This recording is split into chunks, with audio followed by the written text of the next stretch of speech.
on my end because I'm fucking streaming games same time. They put out huge kill output, and then you have Showstopper who works as the glue to Well, I'm not streaming a game, but sometimes their high pace of play is a bit risky. okay, so now I got a minute.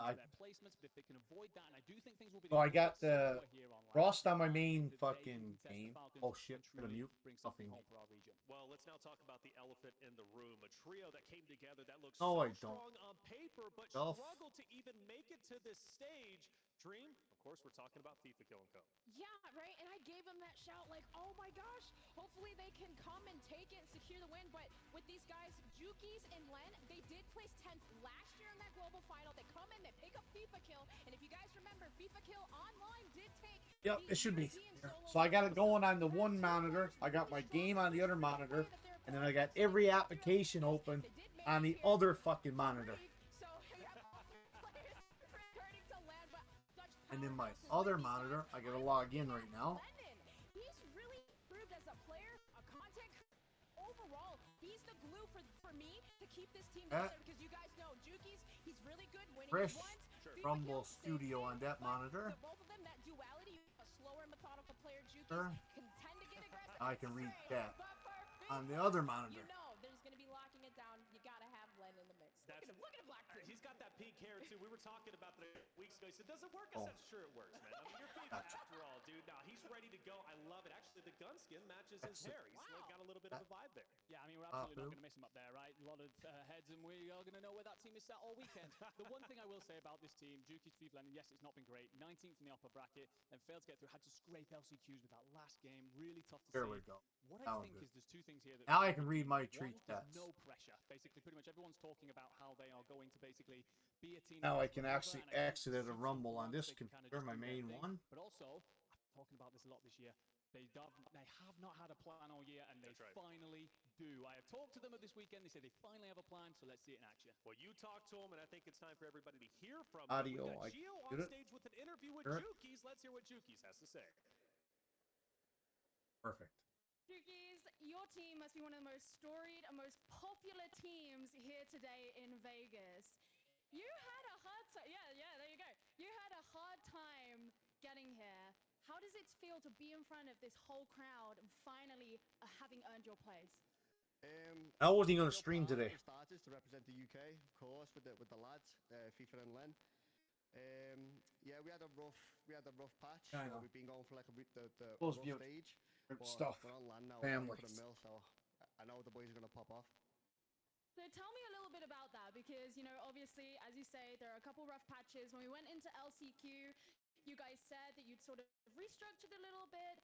How have you planned things going for the LAN? We've been part of every scrim. You know, we've been, even though like I said, it has been going rough. I know us as players, individuals, we've been learning from each scrim. So like, even though, like I said, like if it's going bad, we're still moving forward. So I feel like we're gonna take all the roughness into today and make sure we pop off. Now, last year, every member of your team came either 10th or 11th overall at the Grand Finals. What are you gonna do to ensure that you make it to #1? Land on SSD, I think. Well, before we send it back up to the desk, do you have any last messages out for all your fans in the crowd? You know, thank you for coming, of course, supporting not just me, everyone on the stage, and hopefully we put on a show for you. All right, sounds like it's going to be a good one. Desk, back to you guys. Well, there you guys have it, the interview with Juki's, and you know what? I had lagging in the game so bad now. You guys know with this team, you remember how far behind they were last year in standings? I do. You remember that one pop-off game, of course, those map number 5 that they had. Even being down in those moments, you can always count on them to come up in that clutch factor. And you even mentioned, Dandro, they don't even have a landing zone. I mean, they'll figure it out. I hope they figure it out, man. Hey, listen, that's my trio, all right? I've been supporting them since the beginning. They're going to do just fine. I believe in them anyways. I don't know if it's blind hope, but it's hope nonetheless. Let's talk about our final EU team to cover on the desk. Enigma, who else do we have? Well, we would be amiss to not talk about Omit EU, and this is going to be the Frenchman of Heeds, Gromalok, and Enkyo, and I think that this team is one to really look at if NQ are hoping to see an EMEA team take this home. They have the best average placing of any squad, the second best amount of kills. And for me, a lot of eyes are going to be on NQ, of course, but I think that they should be on Gromolok because he is a phenomenal player. IGL's the team. He's only 11 kills behind NQ throughout the whole World Series. Yeah, I like this mode because it's actual fucking big maps, you know? Of course, their placement consistency has struggled throughout the back half of this year. And they get to fight in the gulag. They suck. Down on LAN, and that will only benefit them. For me, they've just got to go and do out the same things that they were doing earlier in the year. Let NQ play that slaying power out. Let Gromolok lead the line, and let Heat play your support player. I think they stick to their fundamentals well. They will challenge. They will be a huge part of the prize money conversation. Well, the fact that it's Ikio's first LAN is going to speak volumes about what we're going to see from him this week. And some people can handle that pressure and be just fine, and maybe he's one of them. And I hope it definitely will be. Plus, Omit, let's just call it for what it is. One of the oldest organizations when it comes to Warzone competitive. They're legendary status as far as I'm concerned. So, Danjo, even with that, that's a lot of pressure to take, but you think they got it?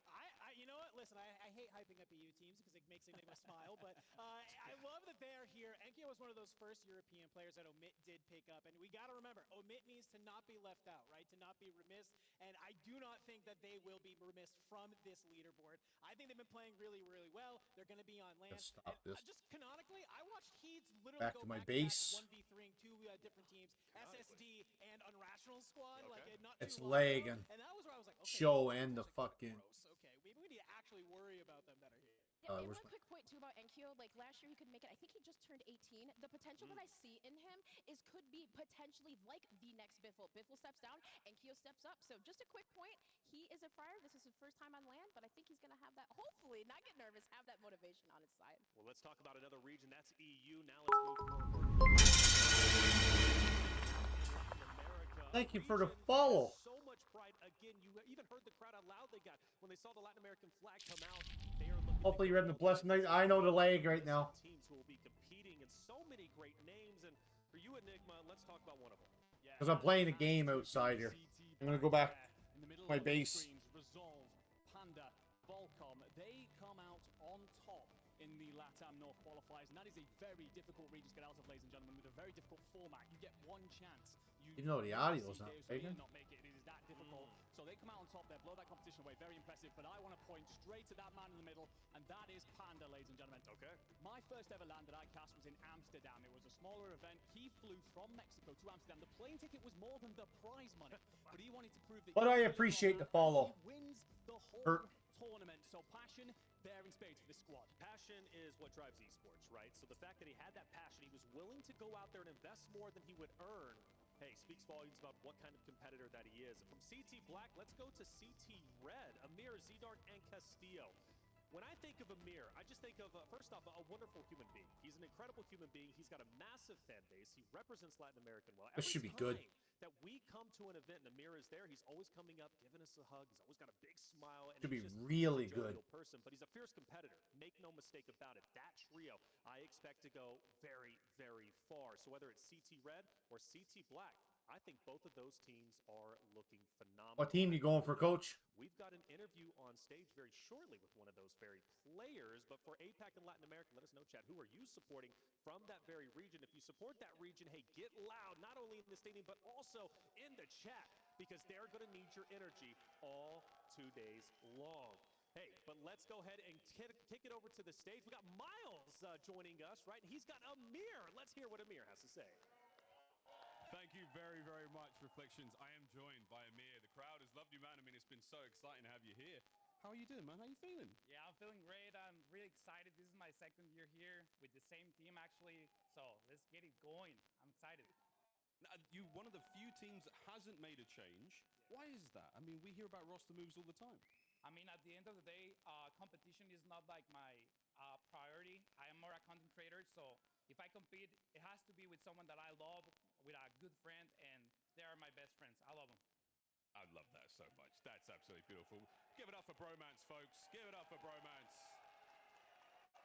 Obviously, there's a very loud and very, happy, system of fans here for you. What does it mean to represent the region, the LATAM region? You know, when I was very young, I grew up watching like my heroes, like scomping them, and for me to be like someone that represents my country and my region, and they see me like me being like their I'm really fucking proud. Yes! Congratulations. Beautiful. Have you got anything you want to say to those fans at home? Viva Mexico, cabrones. Yo.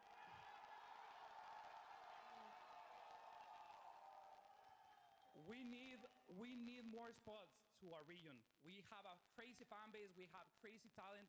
Don't overlook us. We are good. All right, thank you. Vamos! Back to you on the desk. Vamos! I love it. That's Amir playing over there with CT Red, Z-Dark, and Castillo. Again, Amir, just a great guy. You hear the passion in his voice. Yes, he may be a content creator, but he's also a competitor. Do not underestimate what this trio can do for their region. And, well, their region means a lot to them, and they get loud. That's one thing I love about Latin America. They get loud. But now, we are in North America. Vegas, now it's time to get loud. Let's cover some North American teams. The best region as far as I'm concerned in the world. And we've got the guy to do it. Dandro on the end. Talk to me about the grueling race through the North American qualifiers. Well, definitely no bias on this desk for why NA is the best, nor in the arena, if I have to guess either. But North America, it was a grueler. After World Series of Warzone last year, it was roster mania. We heard rumblings of super team after super team getting formed and coming together. Some of them found a lot of success. Some of them missed the mark. I gotta unfortunately talk about it. Skullface, Almond, and Noobs. They were seen as the team to beat very early on in this season. Do not qualify through that LCQ. A heartbreak to happen. But for every giant that falls, that leaves room for somebody else to make their way on in. We had a couple underdog teams be able to prove that they have what it takes to make it to this stage. I'm looking at teams like Team Valor, Tapulator, Strixie, and Johnny Bro. Tap's been very vocal on the timeline that he has what it takes to come online and put it to some of these top dogs. He's going to be playing with aggression. I also got to talk about a team like FaZe Black, Blast, Gabe Kuhn, and Flank. Blast and Flank, they're no surprise to Warzone competition, but you bring in my pick for Rookie of the Year, Gabe Kuhn. He has been slamming. He's been able to 1v3 teams absolutely all day long. So now, unfortunately, this year, Spixie... Oh, Swag is playing? But now we have another female in the mix. It is T. You may have recognized her dominating in the challenger scene. Fluffy Amish, she's here with Team Fudsy, and Jesus is King, also E700. But they make a swap, all right? So 10X actually was swapped out before LCQs, and this team collectively got better throughout time. But they pick up T. They qualify getting fourth, and T actually picked up the role to being the more of the IGL player. So for the female power T, you gotta do it for the girlies. And she was looking cool, calm, and collective when we saw her yesterday. She's ready to play. Cannot wait to see what she's able to do on that very stage. Also, shout out to Aiden, DJ Moss, and Z Smith. They were incredible throughout the qualifiers. Aiden is just not only a wonderful person, but also a great competitor. He's been competing now for the longest time. His roots are from Call of Duty. He's played other BRs, but he comes over to Warzone and, well, continues to dominate. I cannot wait to see what he can do up there. And then also, I'd be remiss if I did not bring up Huskers, Brolic, and Jackal. Huskers won the 2021 trios and duos, right, for the World Series of Warzone. Since then, it's been relatively quiet, but he's looking to be on that revenge tour. We had a chance to interview him throughout the qualification stages, and he said, this is my revenge tour, my redemption arc. I believe in him, and I know he believes in himself. Now, for the next 2 days, he's going to really have to believe and dig deep if he wants to become the champion. But if there's anybody that can do it, it's Huskers and his roster. But there's another trio that we need to talk about. Dream, who do we got? Of course, it's the other end of the right COD, the Team COD community that had Unrational and Scummin on it, which we know of some of that last year, that team drama that happened. Scummin and Unrational were not able to make it to the global LAN, which is crazy, right? But this year they're here, and now they in fact do have Dongi in the mix. That's which, right. if you guys remember, Dongi played with Nofo and Bombot last year, I believe, placed 22nd. So they have a player that at least has LAN experience, and Dongi, of course, has been really tearing it up this year. He has really been improving as a player, been even in the top Slayers performances we saw even at EWC. So with this team for COD community, yeah, we're really excited to see them as a trio. You got to be happy that Scummin's here. And you saw the trash talk. I did. He's apparently one to kill on the map. Well, hey, now it's time to talk about the big dogs in the room. Let's talk about Team Falcons. You might know them as SSD as well. It's their tournament to lose, Dandro. I mean, listen, you said big dogs, and they got some big dogs on the team. That is for sure. You got Shifty, Biffle, and Hisoka. What makes this team so dominant is just some of these stats, right? They won 30 out of their last 34 tournaments. That is an insane stat. What scares me more, though, hey, we have match point for the first time here on land. This team, once they hit that match point, they have a 50% win rate going on and to be able to close out the tournament. And a lot of that is just due to some of the roles of these players, right? You have that entry fragger in Shifty. He is not afraid to just go ahead, get into the mix, and find that two-piece that they need. But he's only able to do that because they have this support player in Biffle backing him up. He said it time and time again. He goes, I know whatever fight I get in, I got Biffle on my back. And it helps when you got the closer himself, Mr. Hisoka, on your back. He's calling the rotations. He's helping them get to those spots they need to get to. And a lot of the times, he's their top fragger on there. So you love seeing your IGL being able to pick up alongside even your Slayers. I can't even think the last time they lost a tournament, to be honest with you. I mean, they've been absolutely dominated each and every tournament, including Esports World Cup. No, absolutely. I mean, I am supposed to be sitting here talking about EMEA, but if there is a squad that I want to talk well about in North America, there is, of course, the Team Falcons. They're indomitable for a trio that is just absolutely blowing everything else away. However, what I will say, they are under immense pressure. The dynasty claim. The Falcons must fly. They do not win this event. It was great what you did at the Esports World Cup. It's wonderful what you've done through the rest of the year. You fall here, your dynasty claim is over, quite frankly. And if it bleeds, ladies and gentlemen, it can be killed. We are starting to see chinks in the armor. There are close victories, slow starts as recently as Tuesday. We are starting to see that some of these teams believe, and even more so when, and I don't necessarily believe in this, but a couple of the squads out there, ladies and gentlemen, believe that they are backpack merchants. We've seen C4s change, we've seen Bunker Busters change. So all of a sudden, a couple of these squads think that the Falcons can be caught. You mentioned the chinks in the armor, and if it bleeds, it can die. I look at Esports World Cup. Now, the group stage is totally different. They said they were going to win by over 100 points. They did exactly that. However, when we went into the final day, they had a little bit of a I gotta get something to drink. I'll be right back. And they nearly lost that. It came down to the final game. It was so very close. So that comes to show me, even though Fnatic's not here, I know, and I wish they were. Regardless, teams can challenge them, and if they do, they might be able to take down the big titans of Falcons. Now, will they be able to do so? Again, it's up to the competitors, but regardless, they did show some chinks in the armor. Now, Dream, there's a lot of teams to be watching out for. I've got to ask you, what's the Dream team to take it all? Well, we've been sitting here highlighting teams, talking about a bunch of teams, and this is a segment, yes, where we do pick a team we think that's going to take it all. If you guys think that I'm not going to pick SSD, Team Falcons, you are crazy. We are going to do it, and that man, okay, we've mentioned it. You know what? Soka, gotta say it, Big Soak, all right, he's an IGL player that can do it all. But keep in mind, for the last 3 years, Soka has been on top, okay? 2022, guess what? He was in second. Now, being in that last year, not able to take the global, here today, you would love to see Team Falcons do it. And unfortunately, it is speculation that we're hearing Biffle could be retiring, but all three players in Shifty, Biffle, and Soka have been dominating Warzone for the last pretty much 3-4 years, and also to pop off power. Can someone challenge them today? Let's find out, but I want to hear it. I know you guys want to hear the energy from them. I believe we have an interview with Team Falcons. Let's go ahead and hear what they have to say. What's going on, guys? My name is Hector, aka Repulse, and today I will be interviewing Team Falcons. Boys, how are we feeling, man? Feeling good. Feeling ready, man. I'm excited. Feeling great.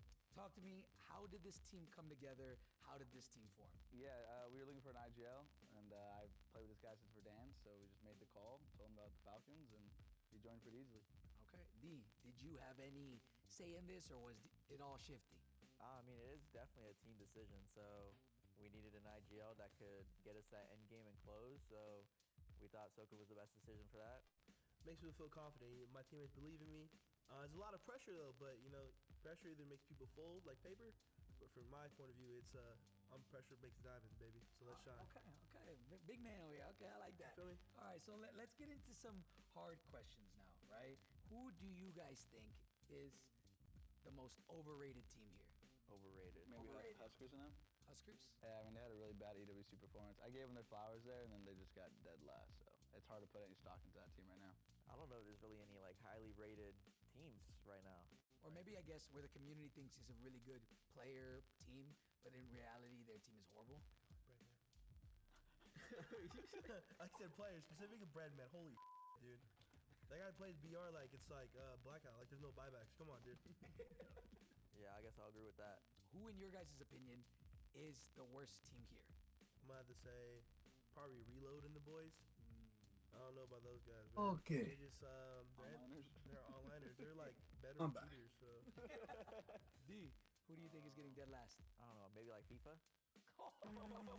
Bro, I'm telling you, their team is in shambles, bro. Shifty, which CDL player do you think you could replace instantly on a starting roster?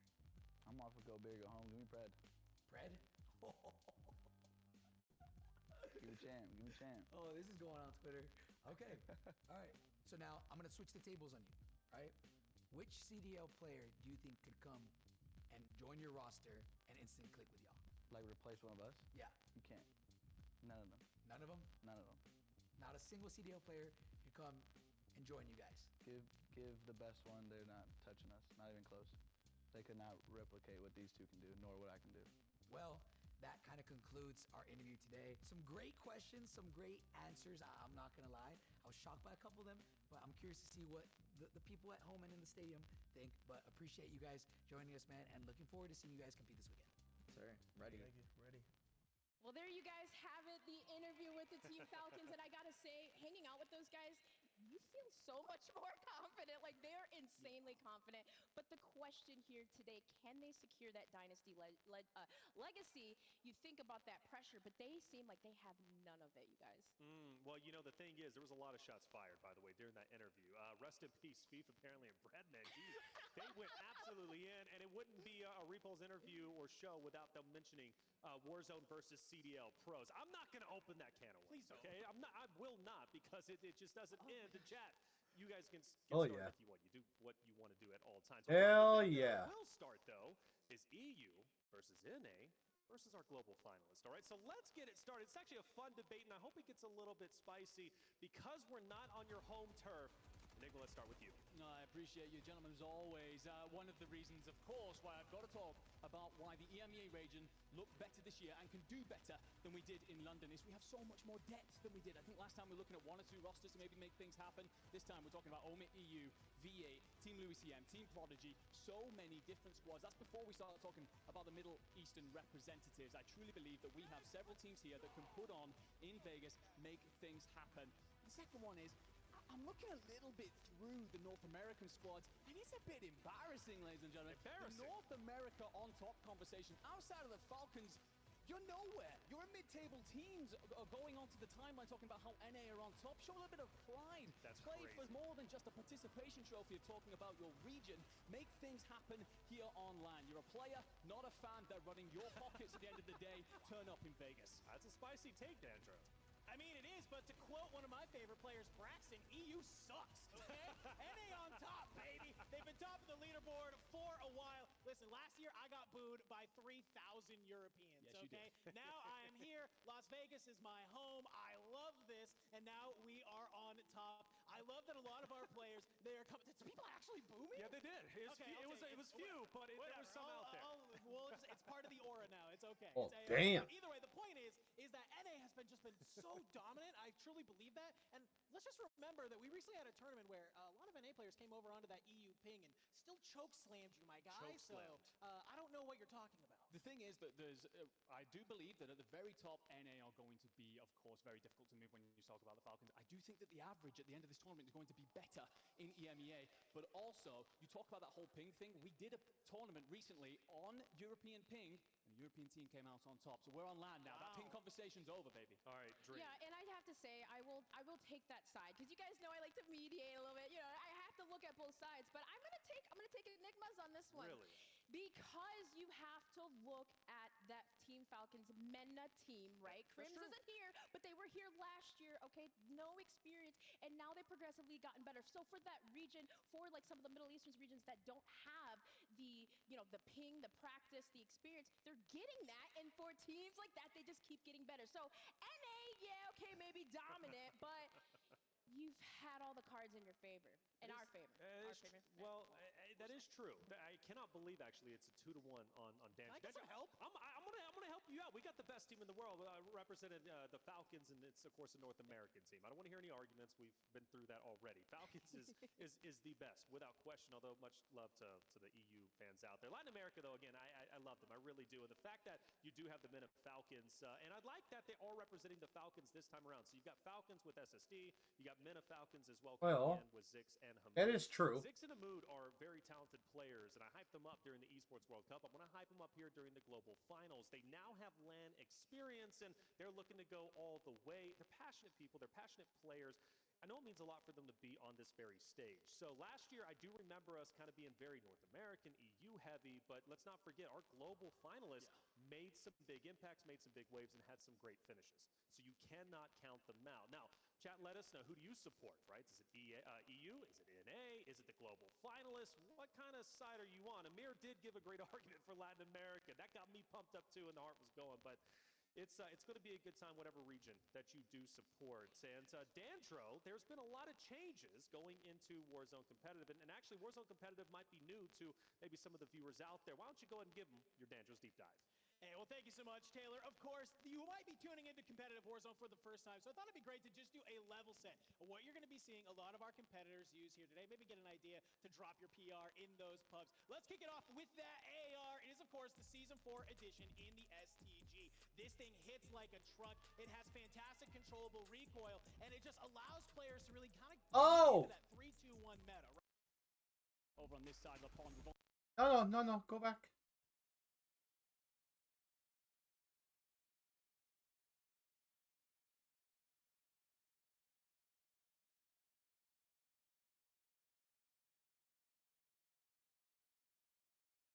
The new players walking in here, the men of Falcons, of course, that roster. Oh, what did I do? The thing, of course, is that we suffered a massive roster mania over on this side of the pond with only one returning team.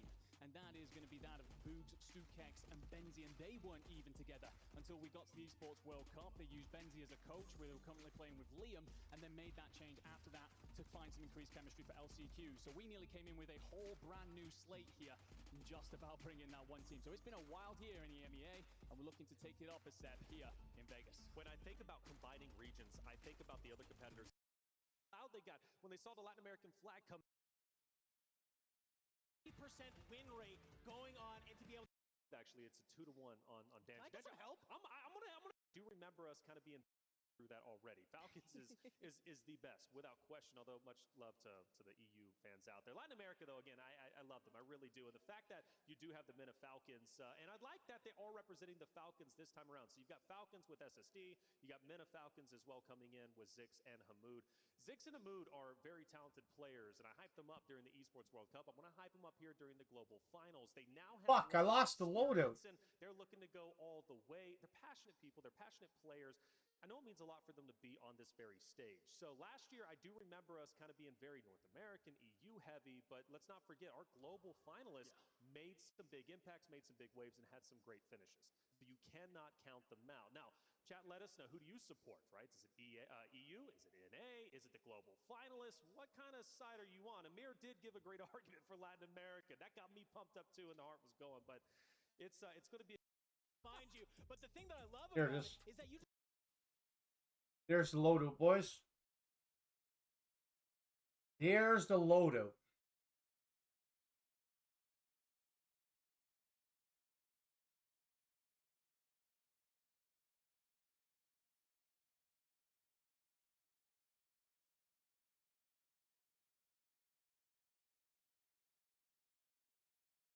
I gotta take a picture so I remember. have a default 50 rounds in the back pocket, okay? You don't have to invest this magazine attachment slot to be able to have that high magazine capacity. It's going to allow you to take multiple gunfights right after another, and that's really important when we get into these end game scenarios. So you're going to see a lot of players really using this to its full extent. We had also kind of talked a little bit earlier about some other changes that we had. If you tune into any of the past, kind of parts of the World Series of Warzone, it's been C4 Smoke Zone, as the community has so much called it. But guess what? C4s are out. Thermites are in. People are using those to really block paths and have some great fun with it. We've had some touch-ups. All right, let's get caught up. There's a lot of pressure that can go into it, but however, it's a lot that you need to ignore. If you are a good competitor, good player, like as we're gonna just use it as an example, SSD. A lot of that energy, a lot of that going into the day, you just need to be there. You need to be confident. You need to be focused on your game. No distractions. And it can be a lot. It can be. But if you're that type of person, it just really depends on you. today falls on you and your team, and you just need to be locked.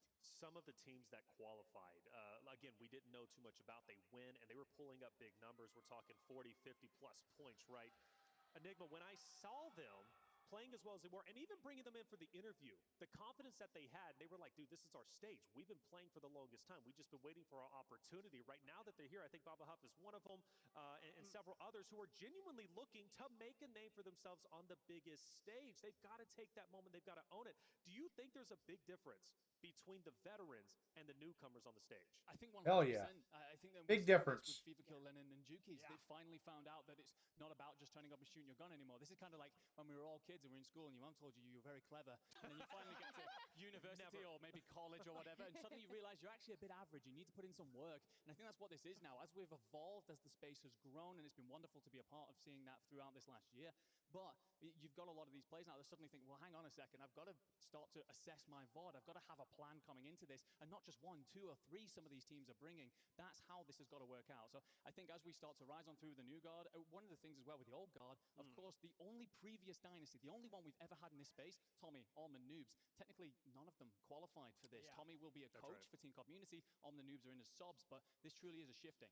One thing that I loved that that Enigma said was that there's a lot more that goes into this. We have bigger players into the mix. We have big orgs picking up these teams where the teams are like, okay, I have to take this serious. I'm representing an org, and even for Falcons going into EWC, right? That was one of the things they said, like, okay, we're confident, but we're a little bit nervous. But now that they got that win, they got that land at EWC going into this, that confidence is carrying. So when you have that support, that's just carrying you further into the ether, you really can go far, and that's just it. Support. We continue to need to have it because it'll only keep growing. Confidence is key. You got confidence, it can take you really anywhere in life. For me, well, it kind of tapers off, but sometimes I got that confidence. Enigma, I appreciate the gas whenever you do give it to me. Dantro, you always keep me level-headed, and I appreciate you for that. That is quite literally your job. It was in your contract. Let's talk about how today is going to Come on, boys, let's get it started. 2 days of competition. Today is only day number 1. You'll get to see all 40 trios once again competing, 120 players. They're playing for points this time around to lead into tomorrow. Tomorrow is 150 points. However, first place today walks away with 40. That gets you that much closer. I believe we said 23-something%. I don't know what it was. I don't do math. It was 26.4%, but I don't think we can understate how important getting those 40 points. As a quick reminder, 2nd through 5th will be getting 30 to start day number 2. It is really, really clutch that you actually perform well here today. I heard some competitors saying, day 1 doesn't really matter. Day 2 is when we got to show up. And I'm like, brother, you're letting SSD start with potentially plus 40 when we're trying to get to 150?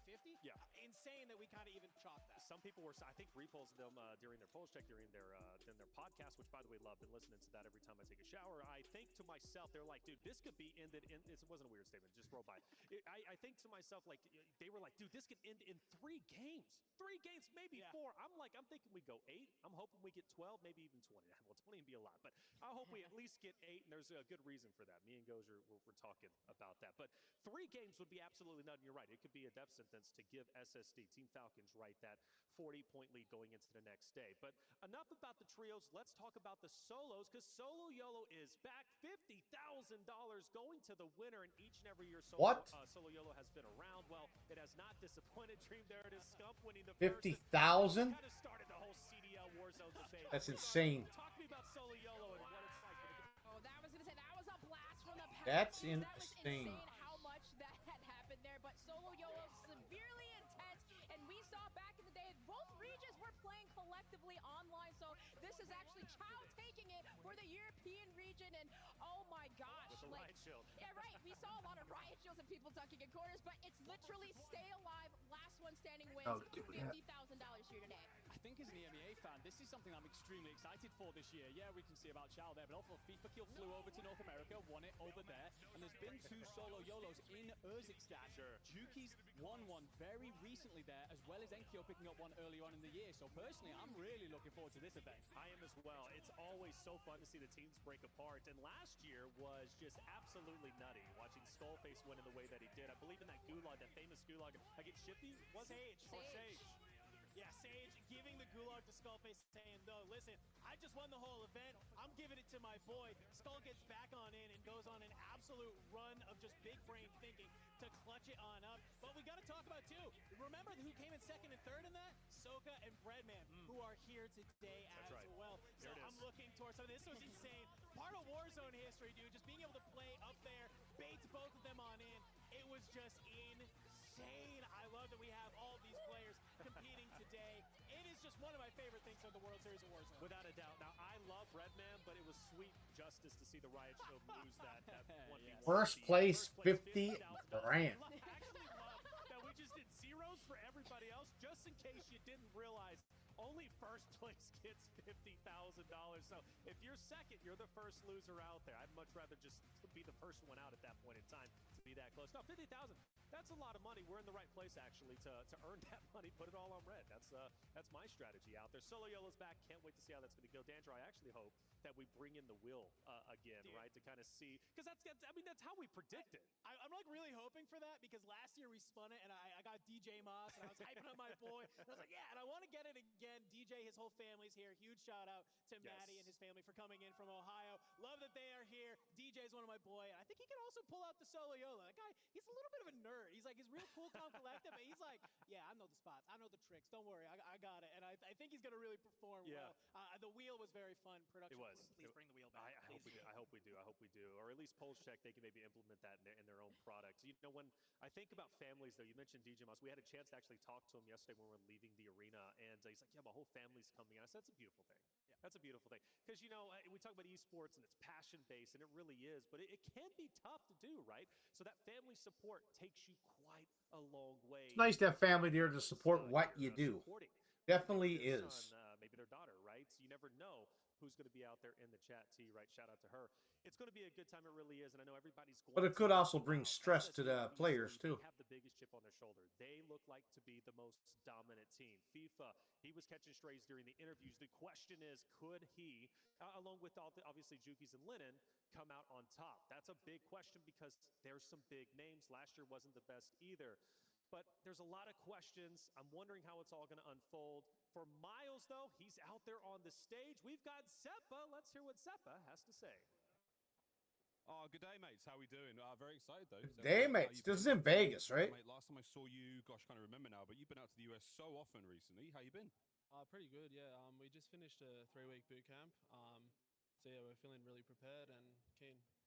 Keen seems to be the keen thing here. Everyone's keen. You've got to be raring to go. We're almost ready to get into the first game, but how has that practice been? Obviously, coming from down under, it's not as easy to compete online, but are you feeling the benefits of that 3 months here?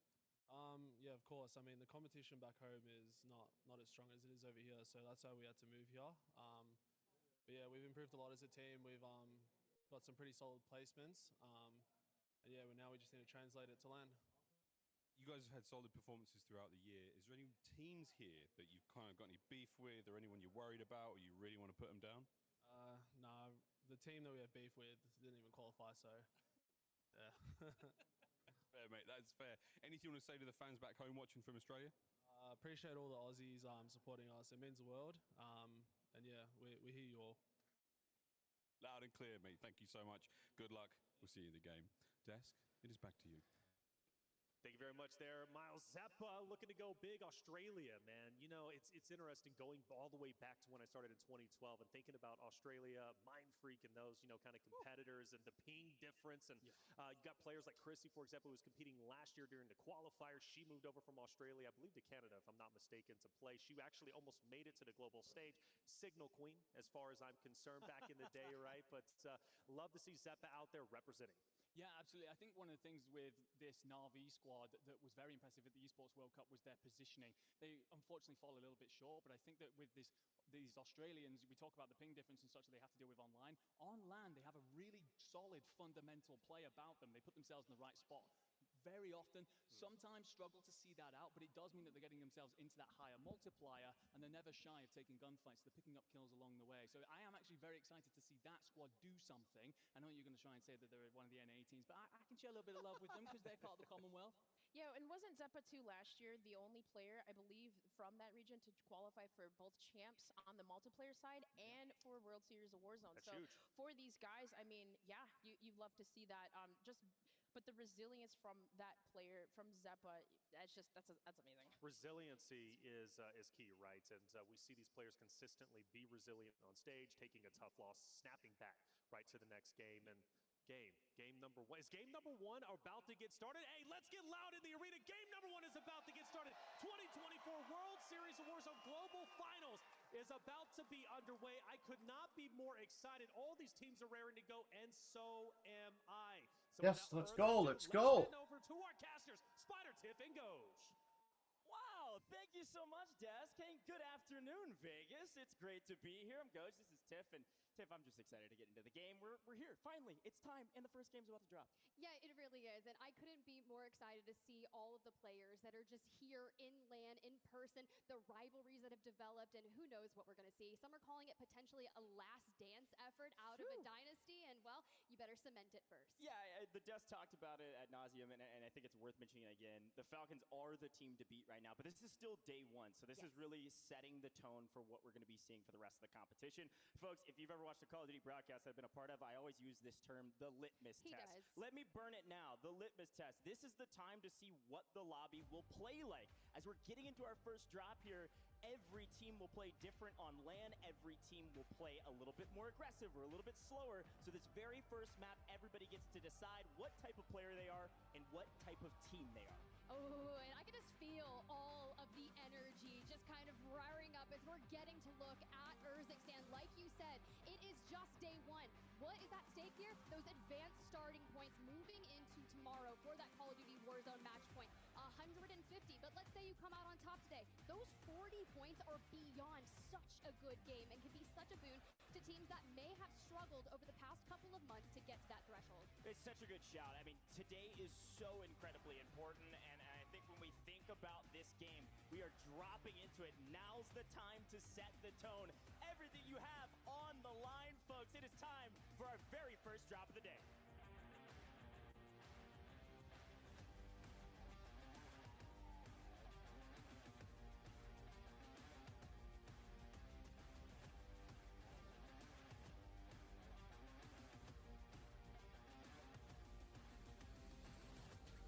And here we go. We always want to see what's going to occur, especially with the battle of high-rise noobs. Steve-O, Patsuka, it's already getting mixy, but you got to check behind you because Unrational has came with hands. Well, welcome to High Rise, folks. As expected, this is hot to start, and it looks like, for the first time in a while, that Stuo, Patsuka, and Noobs team catching the wrong end of that fight. That is a brutal start for a squad that a lot of folks expected to do fantastic today. Team Vitality having to be off to the races, running through this side of apartments, and I think Dongi, Unrational are hunting their prey. I was really curious if we were going to see maybe a waving of the white flag to try and determine, hey, we value our life because this is the points race. This is where we just need to acquire as many eliminations as you can. So they're kind of separating them back. Unrational going just towards the north, finishing up that kind of place. But there's so many teams that land over in this quadrant of Urzikstan that you have to be hyper aware of. They all know that that contest was initially happening. And if you separate out too far, Nida can easily run straight into Unrational, but Scummin, good things coming back over. Yeah, folks, again, the litmus test. Apparently, Unrational and Scummin said, well, the best games we have is when we fly at teams. So already getting into the mix and winning that high-rise spot. We talked to Scummin before the broadcast, and he said, don't worry, we're going back to high-rise, and we're going to win it. And apparently, that's the case. A massive victory there, but we move to another side of the map. This is C-Town. Now, this fire station area is an interesting one. There's a lot of teams that like to land on this side of the map as well, especially with a team like Team Fnatic that apparently, didn't make it through this qualifying series, but a lot of their players made it to this stage. A lot of these drop spots are up for grabs, and because of that, a lot of things have changed in the last couple days. But we're here with our APAC team, who is apparently doing pretty well so far, looking like they've got a decent amount of resources. See, I was really curious because I was watching the pulse check. What do you think? Just yesterday, and Shifty was talking about how XTH was willing to land on them over at Pop-Off Power, and they're like, let it be. Let it be that free elimination that we need to kickstart our World Series of War. We will force them to leave, and quite frankly, they're sitting right next to each other on the stage. Yeah, and I think the low risk towards the middle of the map is definitely the way to go rather than heading up to Popov. I can only imagine Popov is all quiet on the northern front of this map, and I think the Falcons are walking away with 40, 50K likely. But to the bridge we go over here on Seaside, and well, They already got their loadouts? Other teams that we expected to have a ton of chemistry because of their long storied history as a trio. Looking to find a couple freebies in the ocean as folks are rotating out and getting fried because of it. Well, Bagel over here just getting absolutely wild, but I like that we're not overextending, but keep your eyes on Tabulator. Dandro was talking about on the desk, has been kind of saying a lot on the timeline, right? I've got a lot to prove, and we are seeing a flank. Megalodon in the water. Don't let yourself get wrapped like that, Bagel. Don't. Yeah, slowly but surely, we're just going to protect our flank right now, like you said. We've got a long way to go. Again, we had a quick view of the map, and it is headed towards, at least somewhat, towards the eastern side. So we're going to continue to move on and take a look at the rest of this map as we're continuing to hunt our prey. But we'll move around and see what's going on. A couple things I noticed. Those that are Cloud9 fans with YOLO Squad, it seemed like they headed more centrally located than usual. They are not on that side of the map. So instead, they're going to be landing over towards Old Town, Low Town area and moving down to the south. But we move over to Pentagon, who's apparently found some prey of his own, especially with Fuzzing up on high ground. This is a nice pinch they're setting up. Yeah, it really is, right? And this is one of those squads that has been landing down towards this area for the dawn of time, but Erickson already down on the ground. Nano drops down, tries to recover, and maybe put some pressure on. I hear the buyback, and now Pentagon, Fuzz, and Melvin swarming in, looking for Nano, and that will likely be a cleanup. For Wars, Louis CM, Bubble CT, a massive squad, and, well, I know the dust didn't touch on this, and this one's for you, Wars. You're washed. What? Hey, we had a conversation about this. I'm only allowed to say it once. Dang, you said he's once. washed? Worst performs on land. I don't know about that. We'll see. No, it's all part of the ritual. You just gotta let it happen. The reverse categories. Here's a quick look at our map, by the way. As expected, to the eastern side, to maybe farms we go, to the south side of military. Oftentimes see these circles end up somewhere near Superstore. Welcome back to the map, by the way, Superstore. We'd love to have you around these parts since we're dance. But we take a look at it and look at a couple of these squads. Number one is the one I want to highlight in the red on the right-hand side. That is Omit EU. This is Ankyo, Grom, Heats. This is one of those teams that a lot of folks on Twitter were saying this is one of the best squads here. We expect them to be top 5. And as expected, they are playing for end of game already. They are prepared and waiting for their prey. That does likely mean they have a very low amount of kills, though. That's very true, but when you start looking at circles initially like this, start thinking of military base, because a lot of those teams, they're going to rotate in from the north and look to clean that all out. Specifically, Dongi, right? Getting another squad wipe, sending more people straight to that gulag, but we have to think about that initial public event, the fire sale that occurs at the top of every Circle 3. A lot of teams will look to get a lot more hyper aggro in that moment, and especially a team that's already got a few eliminations and not afraid to fight. This one on your screen, Team Community. Look, at the end of the day, any team that has a great start usually has a great finish in a game like this. And so because this team was able to win high-rise, they're able to rotate over here to Opera. They could keep looking for kills. They know what they can do from a kill and slaying potential. The question is, can they get their multipliers? This is a really good team. Up until the last couple weeks or so, everybody said that's team number 2. And now maybe falling into the top 5, top 10, but I still believe them to be one of the best teams here. But to Silo we go. And I'm going to be honest, it's good to see flanked on land again, this time with Gabe and Blast. And this Gabe, Kuhn, if you don't know Gabe, this is one of those players, some rumors out there of a Rookie of the Year. I know those questions are in the air. Possibly Rookie of the Year. That's not guaranteed, though. And apparently not all that long. Grabs an ATV. Not guaranteed. Well, he's one of those players that has been talking a lot about how he wants the next up, the very best that has ever touched Warzone, and he's definitely on that right path. But when you think about Bazaar in general, this fight has been occurring every single time. But the fact that we're 7 minutes into this game and we are still getting Mixy at Bazaar, I mean, it makes sense considering where the circle is pulling. But now it's just getting personal. Look, I gotta say, if you're not tuned into the Twitter beef between these two teams that land Bazaar, you should tap in. It is egregious at this point. And frankly, the team on your screen right now has lost most of those encounters up until recently, and apparently recency bias pays off in kind because Bazaar is theirs right now. And look at this Omit NA squad, a ridiculously aggressive rotation. As a reminder, folks, this Omit NA squad with Brax, a top 10 team in my opinion, a very strong team, frankly probably a really good team on land. They start in the northwestern side of the map, and they've rotated all the way to Bazaar already here in our second circle. Well, Volcom opens it up, knocks Juju, gets the full. Braxton comes in with the tray, but Panda on the inside gets absolutely laid. Damn! On a steel chair we go. But look at Resolve coming on back. This one's going to be bloody, and Panda's pretty much going to have to win that Gulag because the reset is going to be on the hands of Resolve. But I'm surprised to see Omit and A kind of folding like that.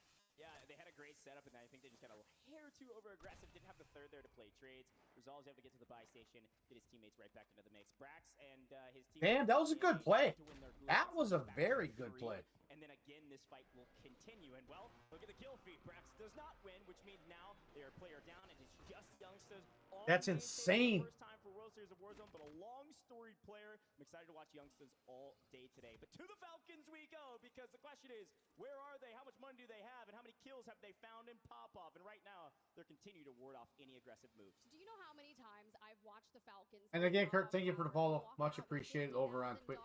A backpack full of streaks and ready to just get mixy. But this squad, I love to take the redeploy and get out of there, but they're just a hair south of where the Falcons are inevitably going to push across. They were back there towards that bridge with a mobile buy station to be able to acquire, whether it's more bunker busters, UAV, whatever is going to get them towards that next zone. And you already think if you're getting pressured from different angles here, we just need to get inside, stabilize, and figure out our Hold on one sec. Well, they had a chance to talk to Na'Vi not too long ago, and well, Na'Vi is nowhere to be found. They are running away from this fight. I think a player down, and as per the usual, folks, in the private matches like this, you're not 1v3ing very often. And 2v3s, even those are very difficult to win. So if you're in a true 3v3, sure, we're going to see some fun fights. But if you lose one, it's the signal flare for the team in the opposition to come flying at you, whereas your team usually tries to run away. This time, the runners were able to get away as we get some loot. Now, okay, this is a great call from you earlier, Tiff. This is our third circle. We're going to have some fire sales active. We're going to have a ton of UAVs in the air. We're going to have a lot of info. This is a great time for a lot of folks to get into the mix and find some kills. It's true. I mean, a lot of people are going to be running Ghost as their perks, and so you'll start seeing things like that, but Nano in the distance flank, maybe they want to get hyper aggro. It's that time to kind of let it all fly, but we got a chance to talk to Sage, Adrian, Swag just yesterday, and they were locked in, ready. And even honestly, though, did you see Swag's post? He's like, look, I know I'm going to go play for $1 million, but it feels like I already won. All right, FaZe. I'm excited to see them because at the end of the day, FaZe didn't get a lot of talk at the beginning of the show, and I think they deserve a little bit more. I do believe we have an interview with maybe the first team out. Uh-oh. Good. All right. First team to be eliminated here in the first map. How you feeling? What did I miss? I'm feeling good. Right on, brother, as you should. Anything that went wrong, what's going to go right next time? Very bad contract spawns, and compared to where we usually land, it was a pretty far flight. So. Well, mate, you'll get them next time. And just to remind you of that, we have a small medal for you that says, better luck next time. Hopefully this is a good luck charm for you in the next one, man. Good luck. Back to the casters.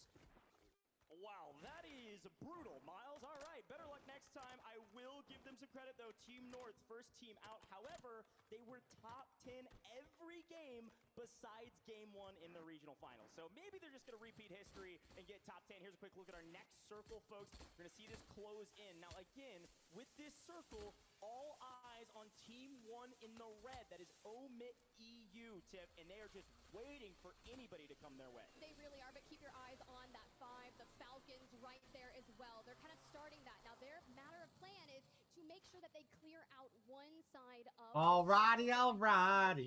Moving in this early on, I'm hoping that they did it with enough cash and resources to be able to maintain it. Because, yes, you can take a god-tier position, but if you take it at the wrong time, it really doesn't pan out well for you. Well, as per the usual, a couple different modalities here for some of our teams. Hunting the edge of zone, especially if maybe you're a western side team, it's probably going to be the name of the game, looking for a lot of kills. Almond on 3, by the way, and I know we talked a lot about this team, but the fact that we have all members of TBE here, all split up on different teams or coaching, they're still here. They always make their way to land, no matter what it takes. We move on to another fight as Gabe and Blast have gotten into the mix again with Na'Vi, and this time I guess it looks like Na'Vi might have a little bit of a boon on their side with a player advantage. I don't know. Blast on 5, Gabe on 4. It's getting aggressive. Zeppa, they said they boot camped for 3 weeks, and I'm ready to see it pay off. But we do love a third party, because if it's not a third party, it's not Call of Duty at this rate. And flanked in Gabe. Gabe in the Gulag, and Flank just trying to get away. Yeah, it's a great third party there from, I believe, Vision Squad that came in and said, yeah, we'll take a piece of this pie and then move on our merry way. Again, a long way to go. Reminder, we took a look at the circle. It is headed towards the east. It is I don't know. headed towards farms. This It's is a tough. military base still. So this is where this team drops. They've been fighting here since the very beginning of the game. I had Team Echo. Fourth circle. They've got to get a move on. They've got to get some resources. To take it, but not sure. They have $1,300 to their name and probably not a lot of plates to go around. Hardly a gun to go around. This is going to be a brutal regain for this team. We are slowly Not 100% sure. creeping into some multipliers as we are into the top 30 teams, which would be a 1.2.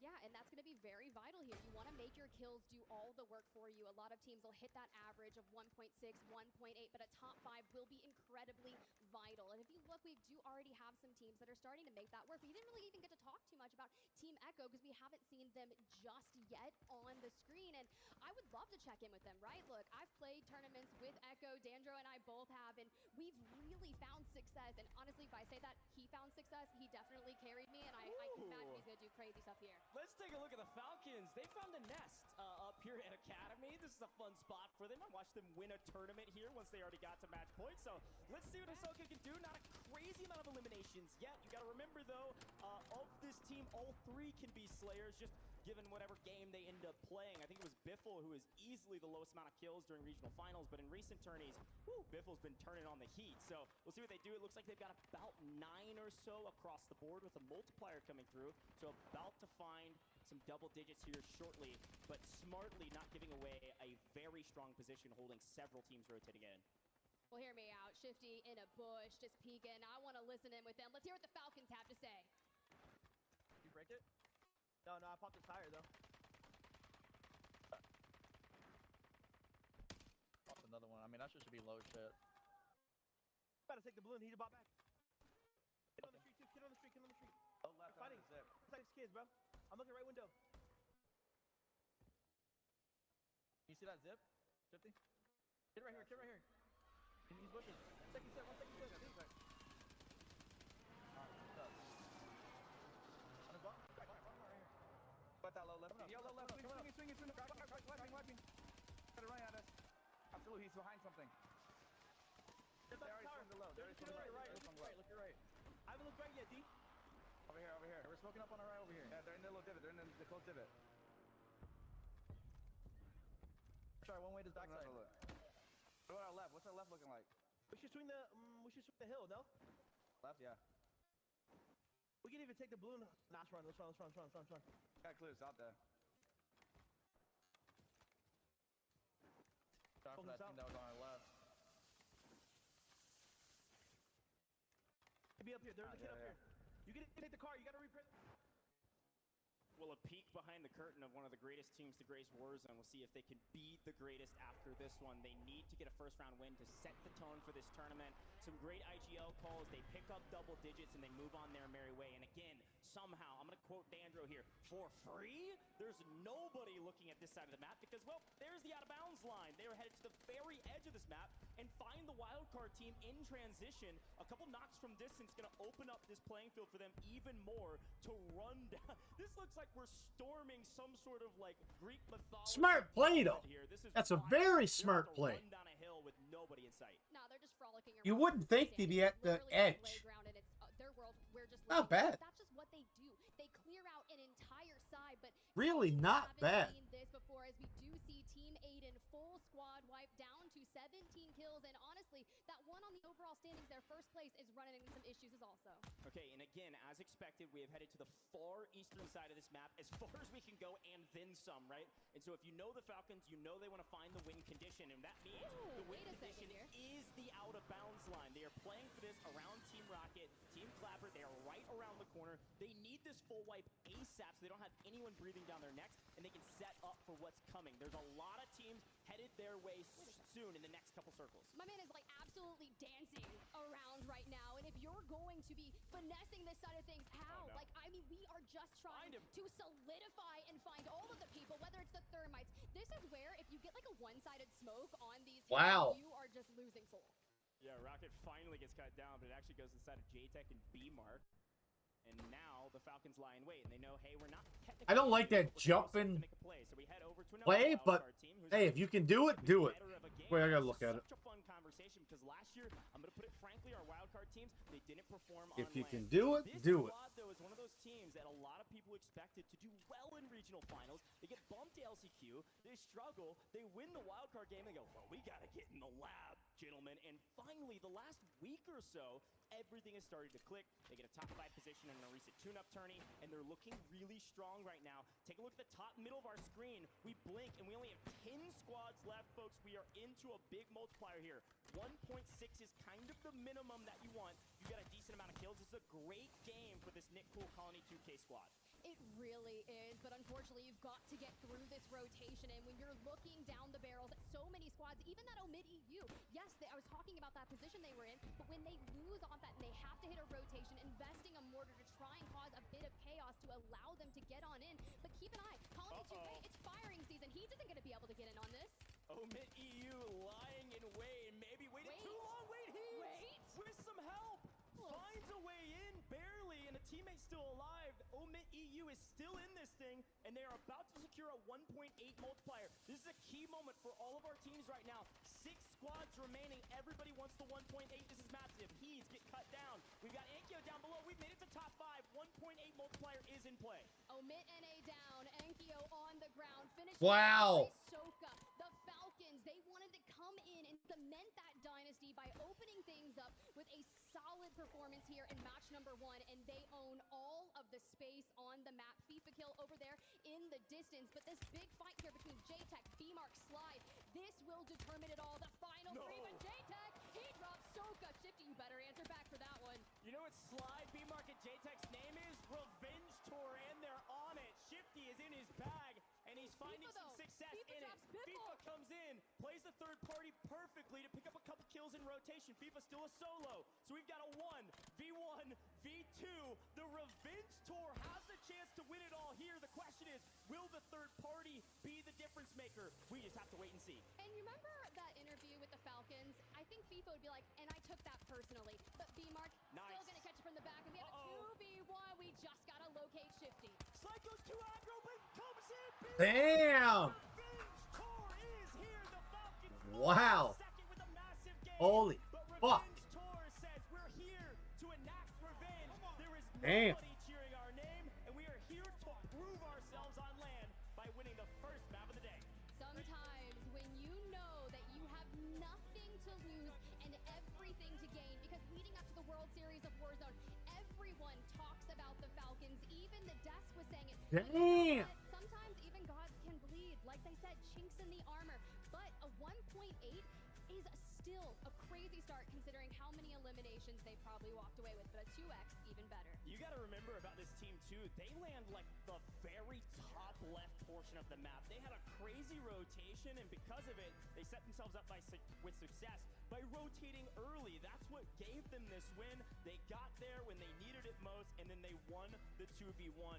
There is one thing to say about teams like this, Tiff. It's that when they know they have advantages and they actually push it, they food play store? with confidence. Taking down arguably the best player in the game right now, 2v1, is still difficult, but having the confidence to know we will win that gunfight every single day of the week. Right. Very well done. Eat at store? Oh, look, I would be like losing my absolute mind on stage knowing Thank that you. you just did that in game number 1, that litmus test that you were talking about, which means as we kind of look through this last stand, I think it paints that great picture. And shout out to Heeds there for taking my caster curse and just saying, eat it, bro. Like, I'm still getting out of here. Sure, we got a better multiplier and some more eliminations to go along with it, but it was that early rotation here out of Nickel and Colony 2K under the guise of the smokes to really allow them to try and find any of those eliminations while teams were later on that rotate.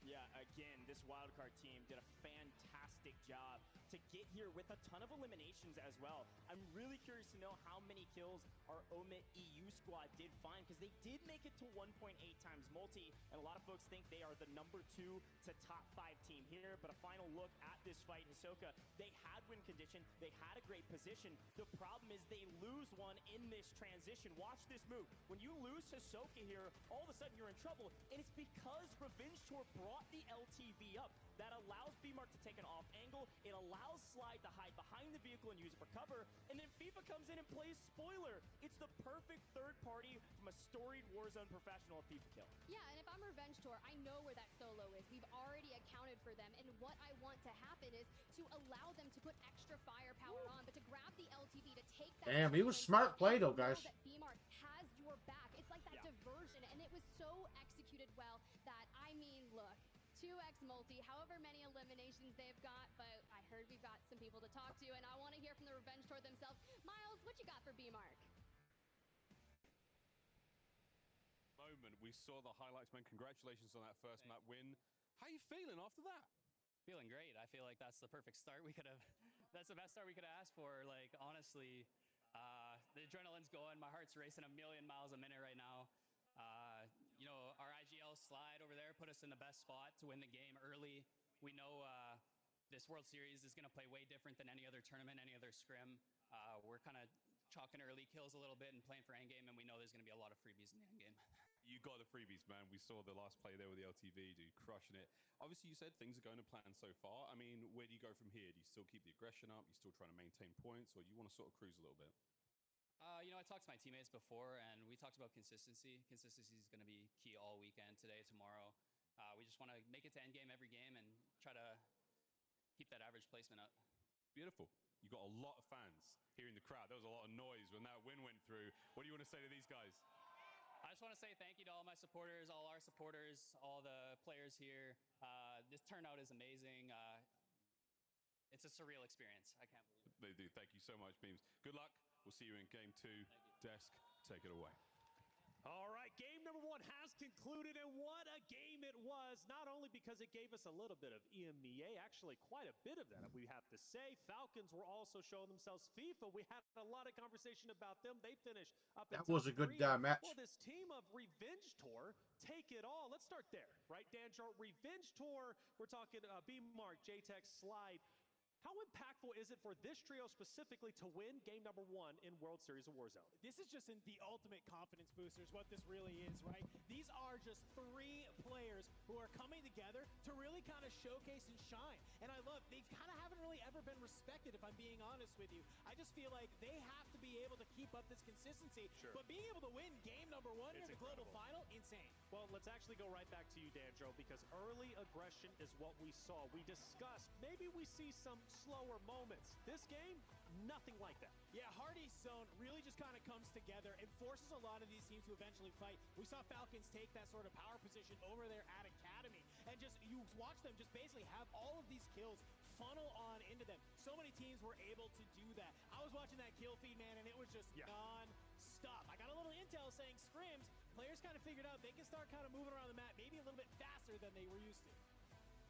Yeah, so I mean, I'm looking in particular at the EMEA squads. They've done really well here, and the depth that comes on through. This is what I was talking about at the top of the show. Omit EU, I think we're going to see a lack of kills come on through, but I'm really a big fan of their early rotation. I'm a big fan of where they were putting themselves. They were unlucky with the zone pull, so I think that's a big part of why we might not see them that high up the leaderboard. But they're doing the right things so far. But of course, would be amiss to not talk about Team FIFA Kill, right? Yes. FIFA Kill, Jinkies and Lennon. We see them there at the end, and they go big throughout that one. I said that they were coming into this with a plan, finally, and it looks like they have fixed the mistakes, that they had beforehand. And finally, Team Echo. They put a lot of kills early, and then their positioning onward from there was beautiful. Revenge Tour, Slide, B-Mark, JTech, they take game number 1. I love the name. I like the interview from B-Mark. He's feeling confident. He's feeling good.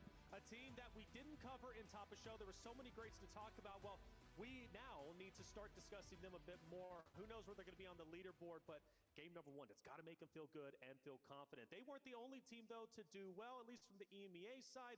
Who else should we be discussing? Well, there were a lot of teams that we saw did pick up a lot of eliminations, and we were kind of talking about that, which teams fell off a little bit, but maybe, not get that placing. But I was looking at Team Echo, Prodigy, Oki, and of course, Echo, of course. But no, the one thing that amazes me about this squad, of course, we saw that Oki on land before previously had went through some surgeries, right? Prodigy right now, he actually has an injury now. So he has a thumb injury. So this team, I don't know what it is with Prodigy and Oki. They're always going against some type of adversity. So it's like, oh my goodness, the fact that the Prodigy was picking up eliminations with an injury on his thumb. His thumb is huge. It looks. I was like, dude, did somebody hit it with a hammer? What happened? He's like, I actually don't know. The man woke up and his thumb is just as big as can be. But hey, apparently it didn't affect him whatsoever. They played incredibly well. Echo was a team that we were constantly highlighting, and for good reason. We talked a lot about that aggression. We talked a lot about zones. It's actually going to heat map up and see where a lot of those fights ended up taking place. Dandro, I'll have you handle this. Yeah, I mean, no surprise here. We're looking at that Old Town, Low Town area there in High Town, Low Town. Players liking to kind of want to be able to sit in there. And when we kind of saw that zone pull to the East Coast, right, it's no surprise to see that this area kind of saw a lot of teams get caught, and especially down there in City. This is something that we see kind of time over time as players have to move through. You kind of have to pick, what island am I about to try and play for depending on where the zone is going, because you have to make these huge rotations across big open space, across open water, and you might get caught on that rotation. Yeah, absolutely. I love that Dandro brings up the water there, because you're going to see that essentially that northwestern island is pretty much is dead, because people did not want to get caught on the wrong side of that river, knowing that the zone was definitely not going to be up there. So they're rotating early. That's why you're seeing a lot of those kills in the middle of the map, because as Dandro points out, they're getting caught. But then also you're seeing a couple of teams try and hedge their bets about which island it would end up being on this eastern side, and you end up by the Abtal Academy, where of course it's going to be quiet until we get to our end stage, and then the Falcons and everyone else just lit it up. Yeah, and that's really key, like, right, positioning. And as an even IGL player, we're really leaning on those players. Like, what should we do? What should we make the decisions? And we just heard B-Mark say it, right? We had a great player that told us, like, where we needed to go. But looking at that, getting set up early, I think it was 28, what was it, Zeppa? I think there was another team that actually got out of dodge, was able to get out of that action. So if you're a team that noticed, okay, there's a team set up early, how do we rotate? How do we finesse? It's just those in-game moments that really matter. That's going to make a team shine here today. Well, let's talk about a team that did shine outside of Revenge Tour, who took game number 1, our second place team, which was Team Falcons. Okay, we get that. Feels nice weird not zone, drinking on a but Saturday. Let's take a step back in time. Before that moment, Dandro, Falcons are set Very up quite weird. nicely. I ask you the question as we're watching the game: are they set up and trying to implement the gatekeeping strategy? Were they blessed by zones, or did they appropriately set up to obviously have that great in-game? Talk to me about their mid-game, their start, and how they finished. Yeah, I mean, that's just a basically bread and butter Hisoka big brain call on that zone is what that is, right? When you start seeing it pull to that eastern side of the map, you know that Academy is going to be this great place to go ahead and set up, because when they're sitting there, they understand a lot of these other teams are going to have to push upwards towards them. We saw they're kind of just set up on some rooftops, on some low ground. They're able to use some loadouts that are there as kind of a heady, and you just catch all these teams who are trying to just grab space. And when you have that squad just denying so much area in rotations, you basically force all of those other teams to go underneath, and we just watched squads fall one by one as that happened. It was a great position. Before we went over to them, they were nowhere on that leaderboard. That's right. After that sort of zone where they're able to catch all those people, It can't be over already. right below Echo. Well, game number 1 is done. 5 more games to go. Never Let's mind. take a look at our standings after game number 1 has concluded. Who is on top of the leaderboard? It's actually Team Falcons. The eliminations was enough. Second place got them up to the top. 17 elims, 30.6 total points. And then we got Team Echo. We talked about how good they are playing through injury, but more importantly, playing out of their minds. They currently sit in second, and in fact, the most eliminations out of the entire lobby. Nice to see FIFA Kill, Juki's, Lennon, they're in 3rd place. And, well, Enigma, you covered Omit EU. There they are in 4th. Yeah, absolutely. A big fan of Omit EU and what they were trying to do in terms of the fundamental positioning, the early rotations, basically change their drop spot, apologies. But I think one of the things as well when it comes to Omit EU is that they are, you know, I could accuse them maybe of not pushing up that church strong point that you had for Falcons. But what I will say is with the Falcons play in particular that you brought up there, Dandro, one of the things that Soka loves to do is trying to take that early strong spot and then use the out of bounds as an area to really seal them off. And I think that was the difference maker between the two teams there. I think if Omit EU go for that church spot early, they can make that same play instead. So fine margins, but seeing a lot of VMEA presence nice and early. I mean, dude, I love that. But I also got to shout out Heeds for that 1v2 on. Oh, my God, that was the 180 just choke slam on people. I was like, oh wow, like great positioning here. I'm like, oh okay, we're shooting nukes today. I love it. All right, well, FIFA Kill and his crew, they did an incredible job. Currently sit in 3rd place. We actually had a chance to hear from FIFA Kill. Let's hear what he had to say.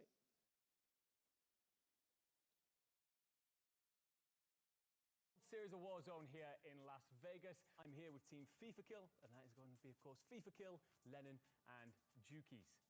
It's fair to say, lads, it's been a bit of a rocky road. Can you talk about why it's been a tough year?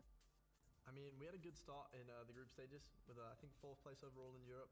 And then an update came out, our buy station left, and we didn't know where to land anymore. So the rest of the story has just basically been trying to find a home for us. I know that you are talking. Where's Liam gone? Wait, what? He was literally just there. Not again.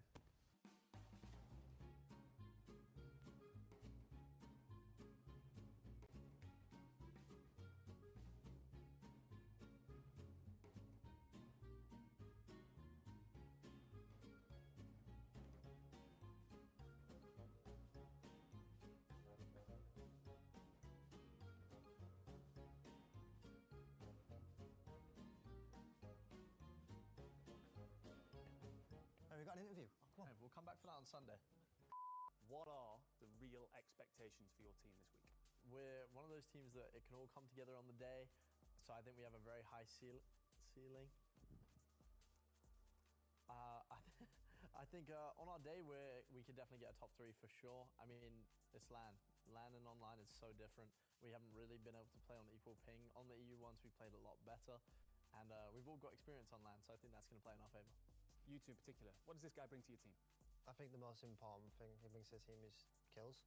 He's usually our top fragger. He's very good at breaking down a team, deciding strategically how we're going to do that, where we're going to get the opening knock, coordinating where we should be to break down a team. Liam, you're not going to get away with just having your ego lifted here. I'm going to ask as well, what do your teammates bring to this trio? So Len brings an extra set of eyes, but I don't mean that. I mean, like, his vision is great in the team.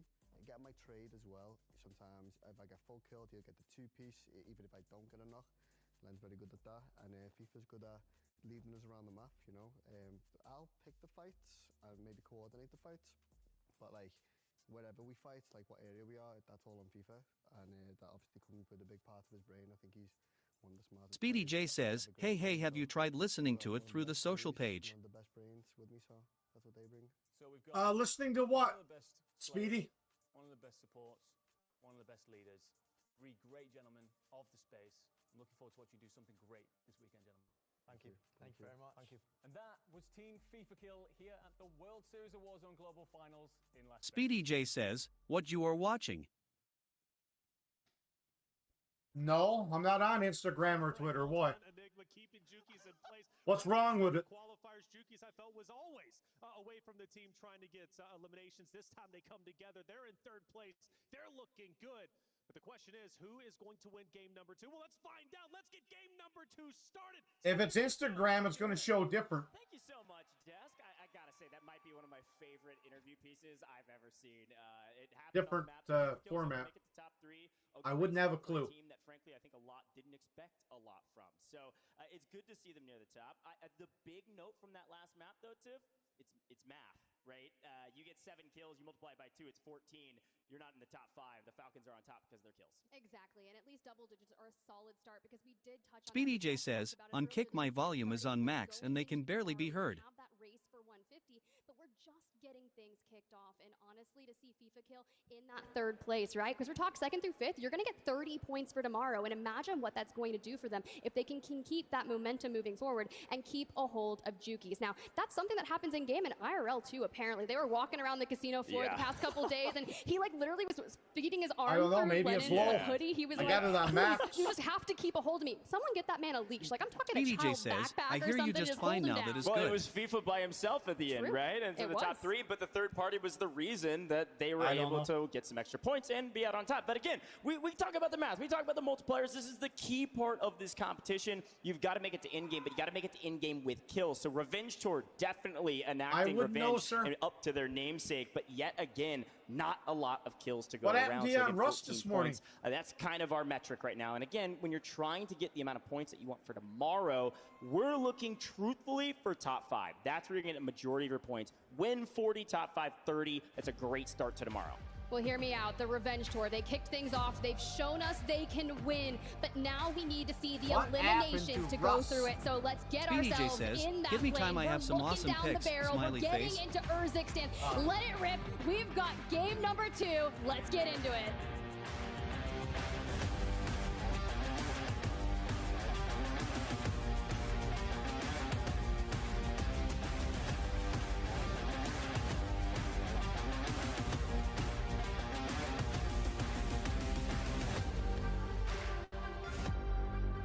Falcons are at the top. The question is, will they stay at the top? What You know how time many did the days UFC start? Urzikstan's been around? 283.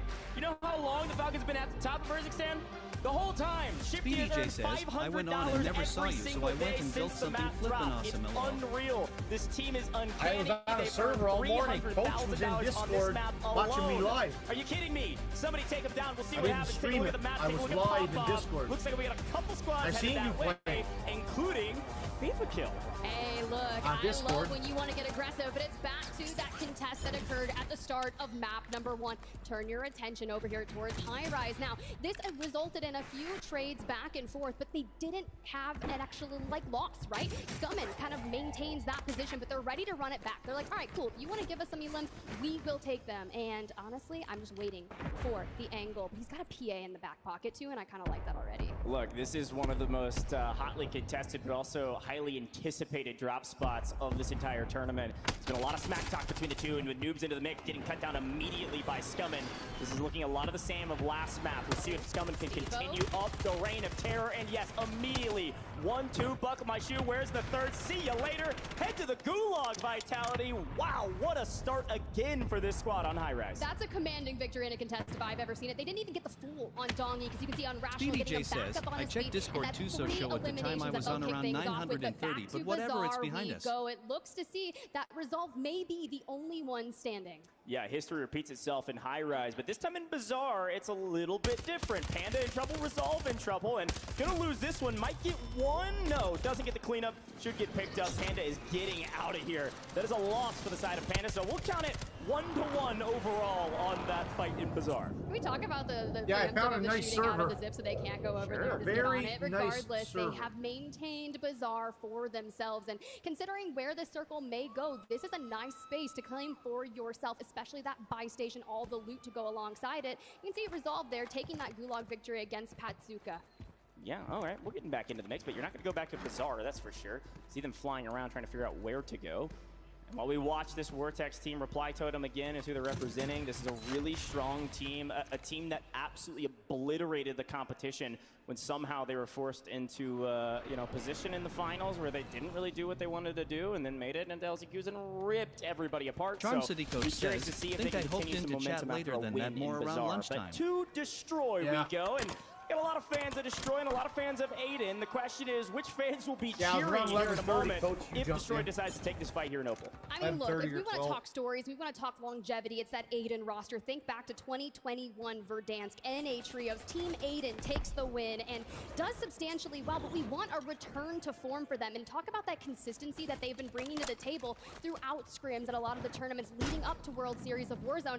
They have been just improving, and it's been so nice to see that. I think a land buff can really do them well. Yeah, I do agree. I think that Aiden squad is one of the most highly anticipated teams of this tourney to potentially play for second. And, well, as we're talking about them, they're wiping an entire squad and moving on their merry way. So we're going to continue to show some of these hot spots. And back to military we go again. Showstopper, a great third party before. This time a true 3v3. And definitely going to the side of this squad. Showstopper on your screen. A fantastic player. Has been putting on a show for us all the way through regional finals where they dominated their competition and looking to dominate this Blast team. See it to the Gulag. We'll go and we'll see what they're able to do on the regain. This time, military base goes to the side of V8. Oh, hear me out about this roster. Enigma was talking about them, especially the momentum they've carried off of EWC, bringing it in.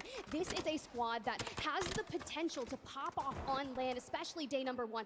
And Coach, that picture I sent you is the build that they're using in the game. I mean, Gabe looked lost 95% there, right? of them. And just circling things up as we get here, seeing where those teams are coming in from. Look to that northeastern side of things. There's still going to be a lot of those rosters that run straight into each other, but then look towards the northwest, Goj.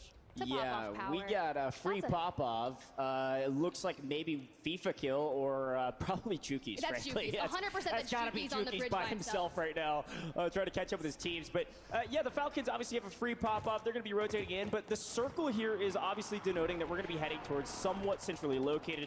I'm thinking likely Lowtown area.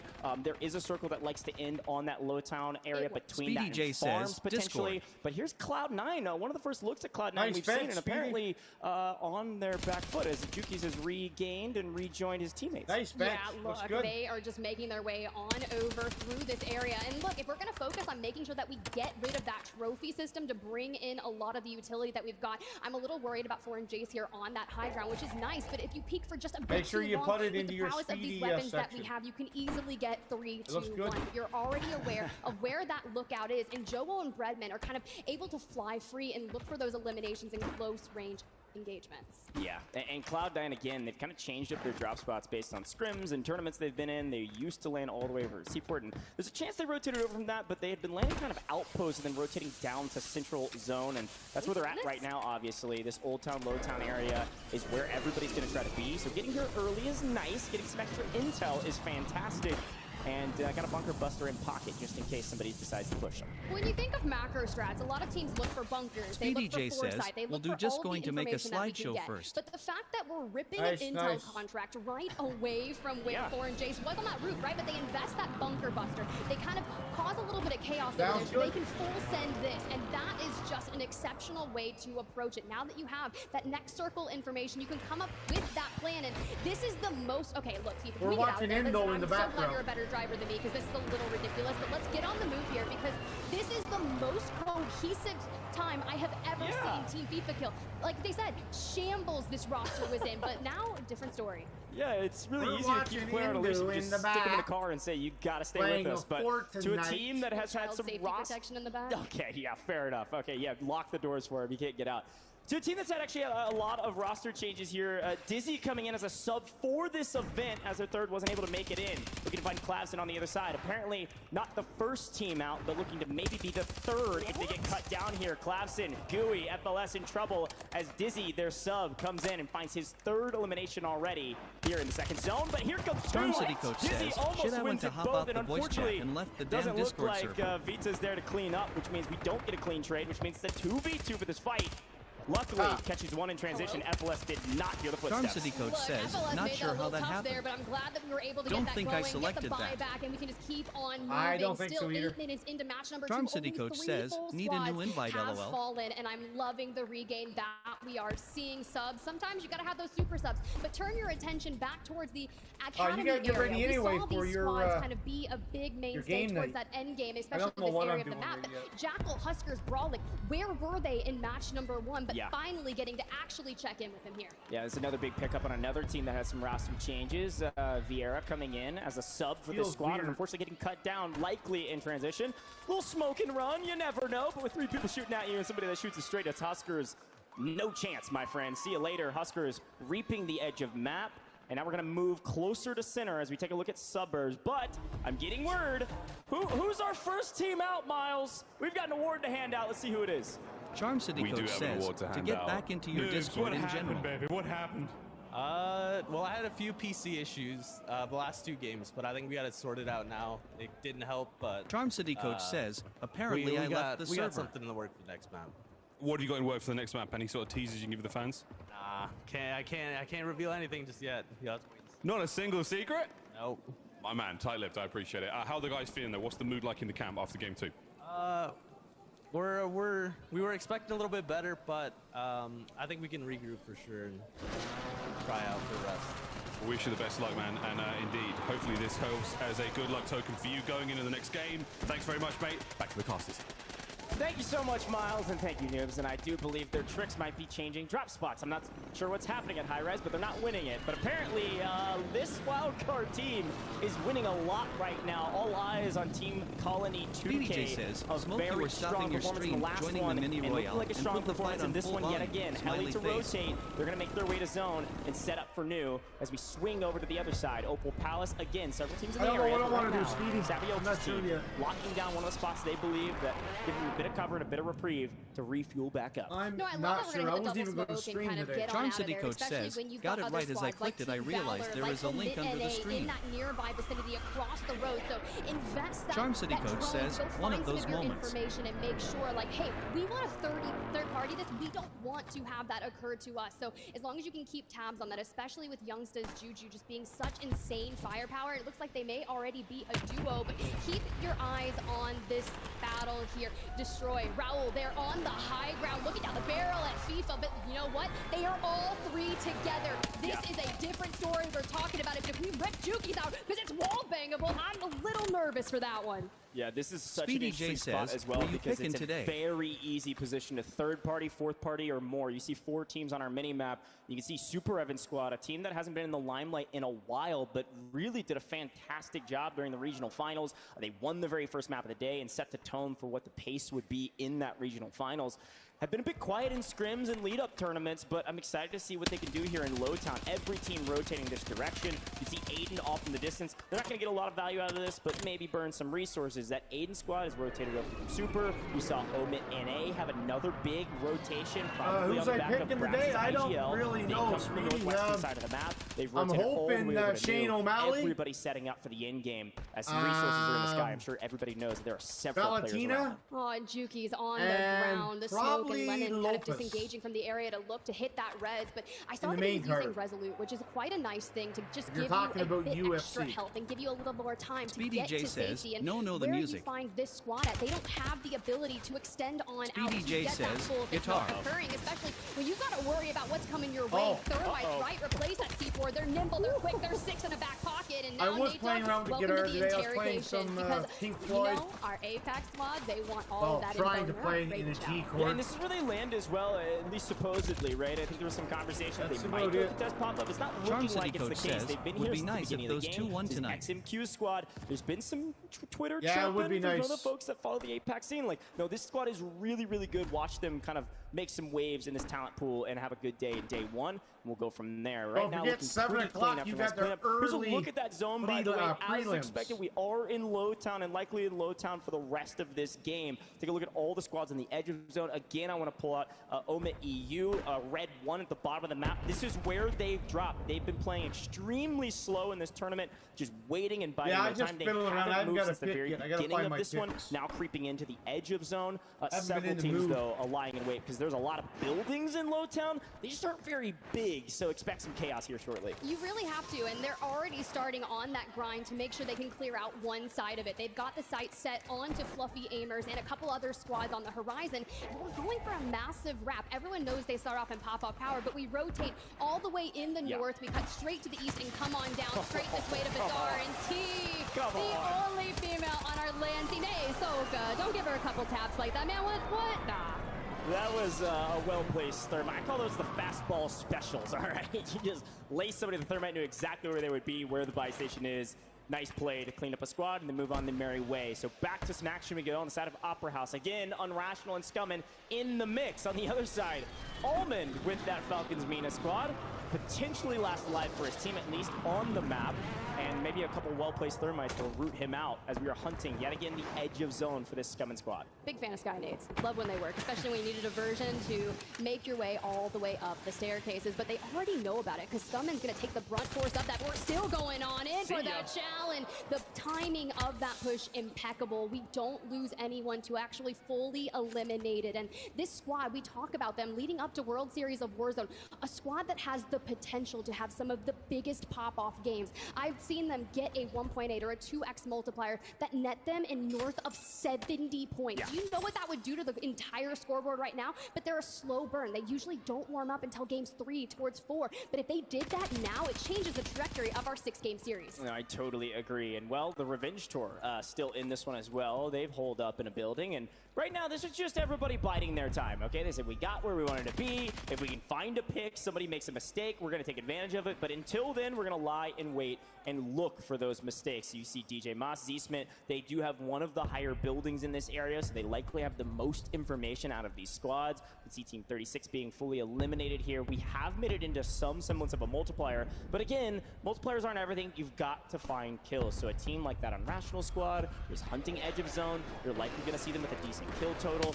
And there's Omit EU. How you doing out there? Scummin on 7, by the way. Thank you, production. Yeah, I think I was right. They are hunting the edge of the zone, and they are ready for multi-double-digit individual score tallies to put up one of those bangers you were talking about. The question is, where is that next circle going to bring us towards? And if we have an isolated fight here, it's going to be nice because this squad can then clean this up, not have any real pressure from outside forces, and then can focus on kind of getting towards that high ground. Because you see Zakar, Clapper just up there. If they look down on this while we're rotating on out and we're not careful, we easily get picked off, which will be my biggest worry for a squad like this as we continue further north. A little bit further north we go and into Old Town. This is the southern side of Lowtown, rather. But look at where Scum and Unrational's team in the pink 20 way down on the bridge. They can actually drive that train all the way in. So I'll be curious to see what they do with it. Ahsoka, another well-placed Thermite. And another elimination. FLS is going to fall here shortly, but Ahsoka is in trouble. He's got a little bit of backup. Just wants to make sure he plays his life correctly. So they play inside the building. They're going to force a zone off here on the portable buy station. FLS, Dewey, not sure what to do as Shifty comes in for free again. Somehow being gifted with another piece of cover playing around this portable buy. They're all three up and ready for this fight. Well, this is the Falcon special, right? Anytime one of them gets ripped off, usually have enough cash to kind of keep them going back in. But Dewey, the first team out in match number 1. But we have set a trap, and we are taking down the Falcons. The Falcons fully eliminated, dropping early. I don't know how many eliminations they had, but I only expect them to not have a perfect day. Eliminated in somewhere around the 22nd mark. Not a ton of multipliers, folks. I think we're having a new leader at the end of this map, but only time will tell as the train comes chugging along. Says, hey, welcome to the party. Unrational Dongi's coming. Could be that team. Hey, remember when I said I was worried about how that rotation was going to look for them? Okay, well, that's a little nonchalant, right? They're making their way on in, but getting on over. Savvy Ultras would pop out the window, trying to get buzzing, but Pentagon's there to help him. That death ball of a team, and even the replay here. Shifty from behind. Gooey slides around, but we're not paying attention to what's occurring behind us. A power of friendship, power of teammates. You love to see it. Yeah, several folks firing down range there. The Falcons just couldn't get out of that one in a very tough spot. Fully eliminated. Here's another squad. Again, a lot of folks are down again, but they're here into the top 20. Juki's team, they've left him. Juki's go join your team, remember? But here comes David Samir. Viva Mexico, let's see what they're able to do. Picking up a couple in transition. That's a full team wipe yet again. The Slayer, Dark, a fantastic player leading this team in kills, but all three moving as a unit into the top 20, trying to make their way to new. Several teams in the area. That pink salmon color, number 9. That's going to be Super Evan. Watch out for that squad again. We're looking for a pop-off from the Wolf here, potentially on edge of zone. They've still got to rotate in. And where do you go from here, especially with a couple teams in your way, especially that FIFA kill squad in the blue?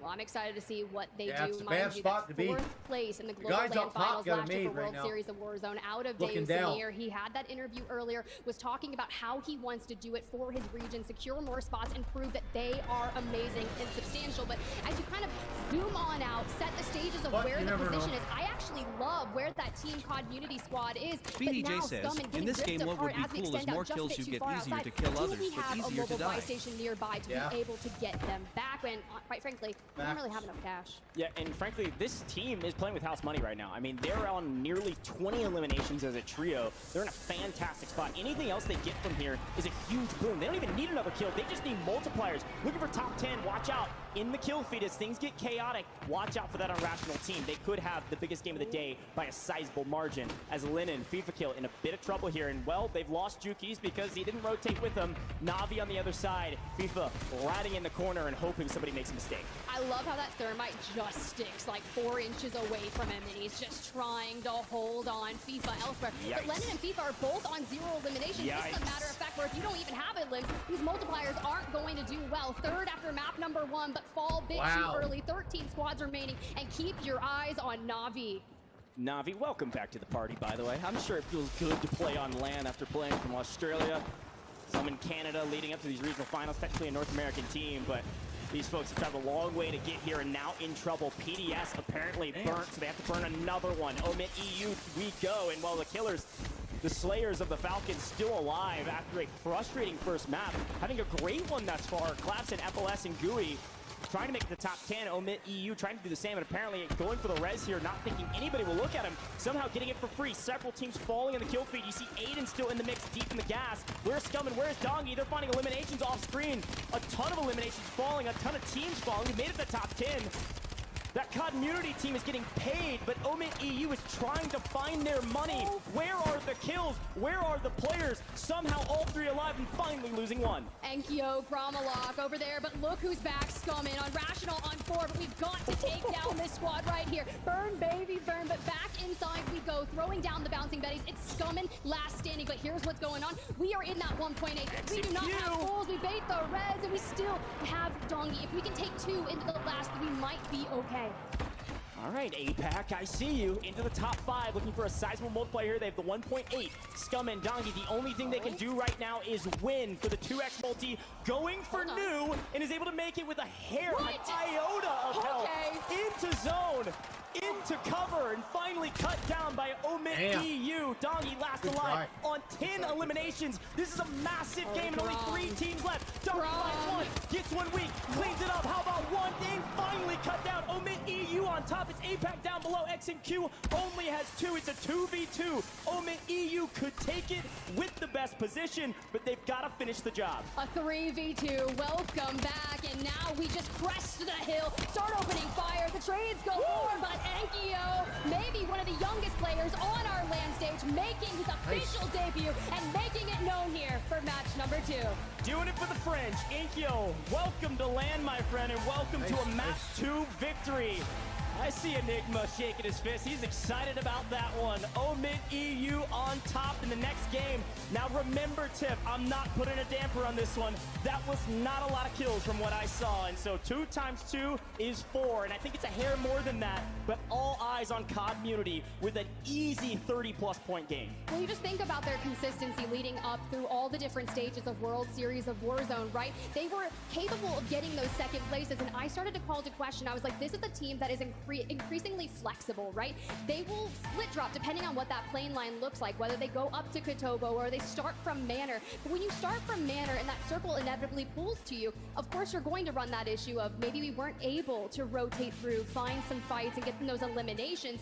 Regardless, what they have shown us is they have the capability of netting themselves a win and thinking of what that's going to do for them, especially tomorrow. Yeah, and I think the best part about this team is that they have the history of a very high placement. They've got a great multiplier across the board. Love to take a look back on what happened in that map, how they got there, because yes, they secured a great multiplier. I think they averaged like 1.7 multiplier throughout the course of the entire regional finals, but there was a long road to get there in this one. And frankly, apparently that medal from Miles paid off, because you see this FLS team, they go out first in the first map, they make it to top 10 with a decent amount of eliminations. What we didn't see was that Aiden's squad off screen with Z-Smith picking up kills, setting up this team for success, almost was able to drop the team that won and finally get shot in the back and take it down, but getting top 5. And I love that they get that buyback, right, on the Scumming, and he like flies back in after the redeploy and repositions himself. The 1 pixel actually separating. It's unfortunate that Gromalok was already there to pretty much punish him for even trying to do anything towards them. So we do see 2 eliminations, a ton of damage, but then our APAC squad, XTH on the low ground, that last minute buyback for them. They reunite on the low, and it looked like they were going to be able to do a lot of damage towards that Omit EU roster, but this is where having all of your team alive in that end game just pays dividends.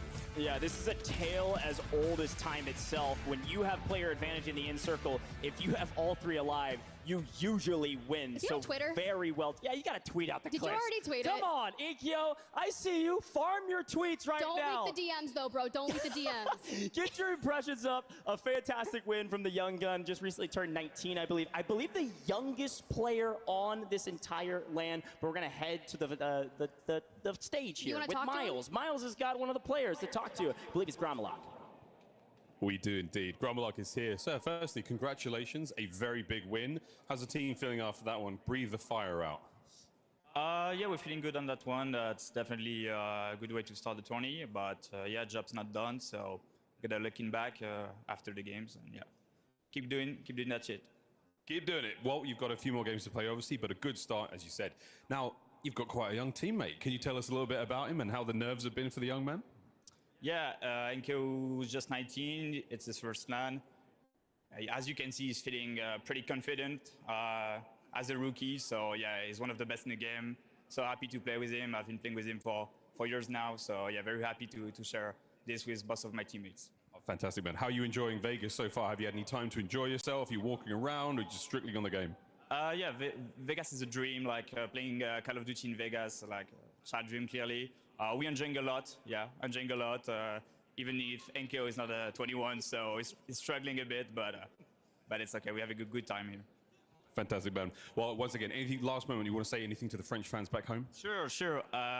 Merci à tous ceux qui nous soutiennent. Vive la France, let's go les gars. On est là pour montrer, let's fucking go. And yeah, very happy to. Merci. Bonne chance. Merci. Take care. All right, back to the desk. We've already said swear words. It's a family show.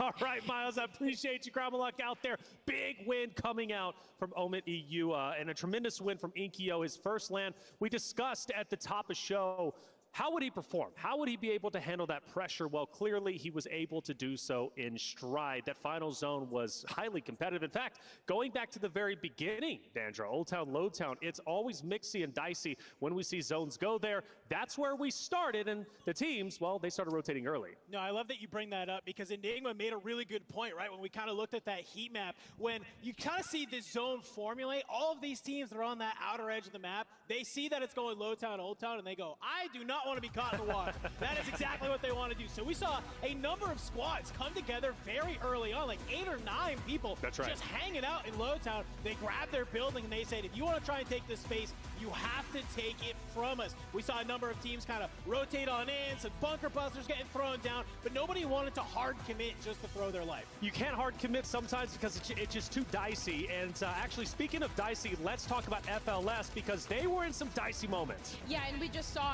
right at the Opera House, there was a lot of engagements that was going on, and for FLS and his team, they were completely dismantled by West Esports, Nitons, Dizzy, and Vita, and we had saw the regain because at some point, right, those rotations going into Low Town, we see Biffle, we see Hisoka, and right here, they get dismantled and get struck by a streak, but the regain from FLS, and to be able to take down the Falcons, yes, you gotta give them some props. Yeah, to knock them down from second place to 22nd from game 1 to game 2 is tremendous. FLS, shout out to you, but let's talk about the big dogs, Gio.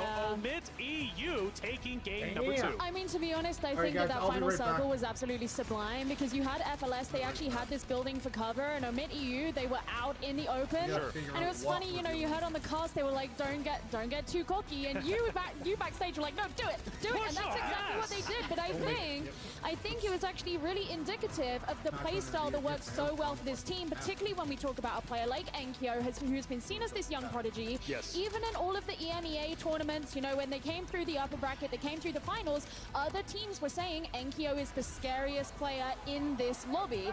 And they said, you know, this is his rookie LAN.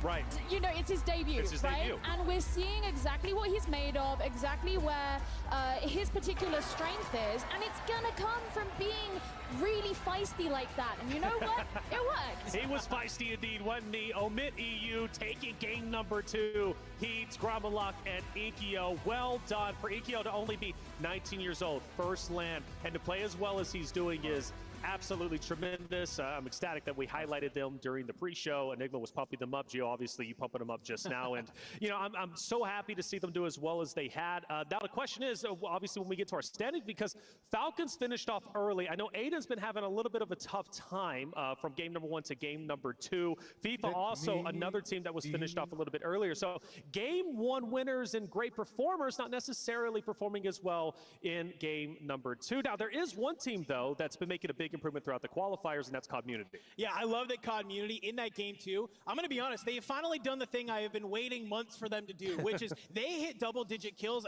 Towards the end, they had over 20, and they finally fixed their placement issue. So many times during the qualifiers, I'd see them have just a gap on everyone else with their eliminations, but then they're going out in like 26th, 27th, and I'm like, it really doesn't matter if you're not taking advantage of this multiplier. Now, I have to give a shout out. We said, you know, obviously this TBE roster, you know, we have some of them kind of playing here, but we do have Tommy as the coach for that team. That's right. I have to imagine that his influence is one of the best minds in Warzone, has fixed some of these issues for the squad. Yeah, Tommy's a great competitor and a great shout indeed. You've been watching Tommy for the longest time throughout your career. I have as well, and it's great for him to be here even if he's not necessarily playing. So I know he's happy to be on the global final stage once again. Let's take a look at our heat map and see where the drops ended up taking place. Obviously, we saw a lot of attention in Lowtown, O-Town. Dream, if you don't mind, walk me through the heat map and what went down. Yeah, well, I mean, we saw potentially all, of course, those early engagements, but a lot of action around Lowtown, a lot of teams rotating and getting set early, and rightfully so. Team Jukies, we did see one of those teams early there the whole time, but did fall. So it was really about holding in those engagements and rotating, of course, over the water, but, you know. I mean, I'm also really curious too. Look at this bottom right at Manor. Nobody, you know, normally we don't see a lot of people, you know, landing here at Manor. We know that Omit EU, they are one of these squads that are here, but I'm a little bit surprised. A lot of people like to kind of land here, quickly loot up, and then rotate on out. We saw a number of fights go down on there, mainly FLS going up against that squad and getting taken on out. It was kind of a little bit of a blender. So I'm not surprised to see, you know, where all the fights took place, but I am surprised to see that Manor kind of became a little bit of a more hot drop here in game number 2. Well, gee, everybody's trying to figure it out, right? I mean, it's the global stages after all. We talked with Jukies, and they said we don't even know where we're going to land. They're still figuring it out, and I think for most of the teams... No one can predict what you're going to do if you don't know what you're going to do. And that is a fact. That is a fact, Gio. But the thing is, everybody's you know, people got to switch it up. These games have been way more aggressive than we were expecting. Yeah, and we're only 2 games in as well. That's right. So, you know, there is still time for things to really change. And I think one of the interesting things as well is, you know, the teams that come in and have played against each other domestically in their own regions, they kind of will be like, all right, well, I don't necessarily want to go here because I know this team. That was a big talking point we had in EMEA was about Manor in particular because of this team, Omit EU. It's like, well, they consider themselves the experts there. But the international teams, you know, for example, NA team, hypothetical NA team, hypothetical EMEA team, like they're gonna clash in those places and then start to figure out where they do and don't want to land based on that. You know, today's important for the points, obviously, going into tomorrow's match point. I mean, we're talking a 40-point lead going into day number 1, or day number 2, excuse me, for the number 1 team, whoever that might be. So instead of having to get 150 points, now you only have to get 110. And trust me, that will make a massive difference. But the good thing, though, aside from the points, is because it's a multi-day tournament, you get to fill out your competition and really figure out where you need to be going, what's happening, and get those nerves out of the way. Let's take a look at our standings. So Omit EU will jump up to first, but not by much. Team Community, Enigma, we talked about them, obviously, Dandro, excuse me, we talked about them changing things up, and it is working out. One of the struggles that they had was their placings, and now it seems as if they're doing just fine, but now it's even better because they have 30 eliminations, the most out of everyone. Yeah, the 30 elims are really helping them come online. I have said since day one, if you want to try and keep up with this Team Falcons roster, it's about who can really get the eliminations. Community, they were my choice very early on to be one of the squads that can do it, and I love, after only 2 games, they are sitting here on 30. Only 0.4 points behind Omit EU in first. I got to imagine that's a very momentum-based team. I know when Gary starts getting loud, he starts feeling it, he's bringing the energy to those other 2. And I got to imagine after that game number 2, getting ready to head into game number 3, he's hyping them up. They're ready to go back-to-back and keep dropping games like this. That's right. I do want to apologize. Aiden is actually doing just fine. Game number 1, I know they were finished off a little bit earlier, but game 2, clearly, they stepped it up. They're in 4th place at the moment. Now, if they can just get into those final zones, my lord, they would be absolutely insane. Dream, we take a look at our second page. What stands out to you? Of course, that Omit NA team with Braxton, Youngsters, and Juju. This team, I guess, in particular, they were just kind of coming into this. Of course, we've talked about them, we've hyped them up, but I'm just surprised to see them in that range. I kind of want to just, you know, especially with Braxton, right, just being that player that really steps it up for the squad, really being that heavy hitter team that always clutch up, even in his ones. But for this team, I'm just surprised to see him kind of a little bit, but it's only game 2. It's only game 2, right? Plenty of games to go. In fact, 4 plus our solo YOLO, but 4 for the regular points. Things are going to continue to heat up. They already have, as far as I'm concerned. It's highly competitive out there without question, and I'm loving what I'm seeing. We're going to take a quick break, but leaving off, we've got Season 6 coming up. Let's see what's in store for us. The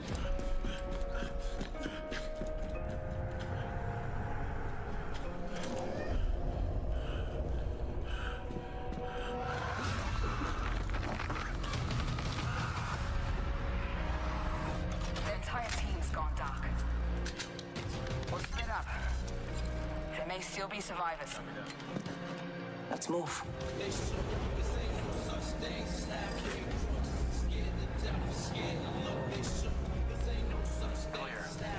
Come camera up. Stay fast here. Both ready.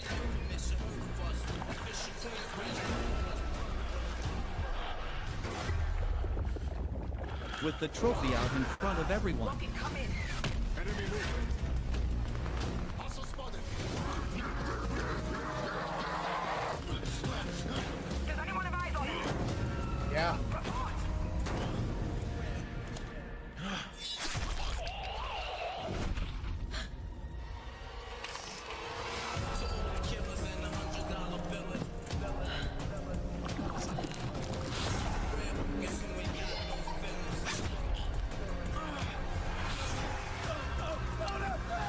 Everyone fall back! Repeat, fall back!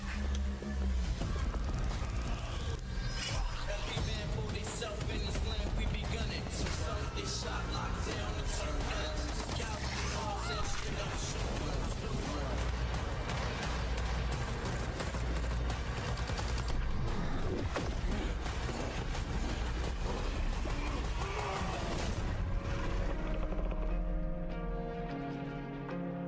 Does anyone read me?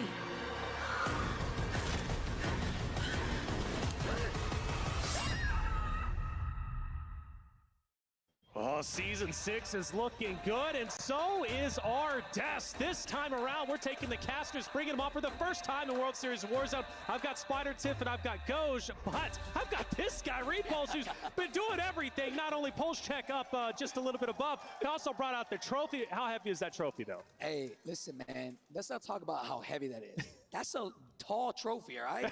People were saying, they're making fun of my height. No, that's a tall trophy. That's a tall trophy. That's like 6 foot, all right? 6 foot trophy, and a lot happening here in the World Series of Warzone with a lot of storylines, right? And you said, look, we got a couple minutes, hit you with the hard questions. It's been talks to some retirements. Okay, let's just go straight into it. Let's talk some retirements. Biffle, obviously, there's been a lot of talk around that. Is he actually retiring? What's the story behind that? What's happening? So he said this is pretty much going to be his last year. He pretty much said that, he thinks after this he's done. And but he did give a but. He said if they announce something crazy next year, he could be back. So could be back. Ball's in y'all's court, man. Okay. Come on. Okay. Hey, that's a lot of pressure for the team, right? When I've been watching esports a while, man, I told him this. I said, dude, it seems like people want to retire in esports, but they're still young, and then they just come right back. Okay. So I'm hoping he does, and I guess it depends if they lose or if they win, right? So if they lose, maybe they come back. If they win, you never know. Either way, he's been crushing it without a doubt. Now, you've obviously been crushing it up there. You've been watching the storylines throughout the two games we've seen. We're about to hop into game 3. What storylines stand out to you, man? Because there's a lot going on. Yeah, let's just backtrack a little bit into the qualifiers. It's been absolutely insane to see Grom, Enkyo, and Heeds be the team that everybody expected them to be. They were considered the #1 team in EU or EMEA, and Falcons were considered the #1 team in North America. But lately, they haven't really been performing that way as far as EMEA, Gromalock and them. And to see them show up on LAN, being 10 points over Falcons, being over Community as well, absolutely insane, man. Yeah. We didn't expect it, but I'm here for it. What I love about this too is that Inkyo is top fragger right now. Wow. I'll out myself, foot in the mouth. I didn't think they had that many kills. Wow. Inkyo is the top fragger right now individually, 14 eliminations. Right behind him, by the way, Community. That Dongi player, bro. Yeah. This guy is different, so we got to talk about them as well. Yeah.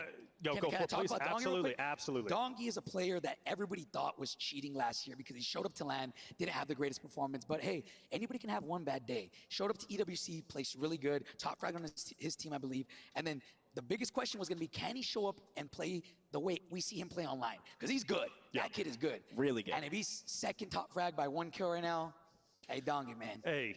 Esports World Cup, he was named Dongwick.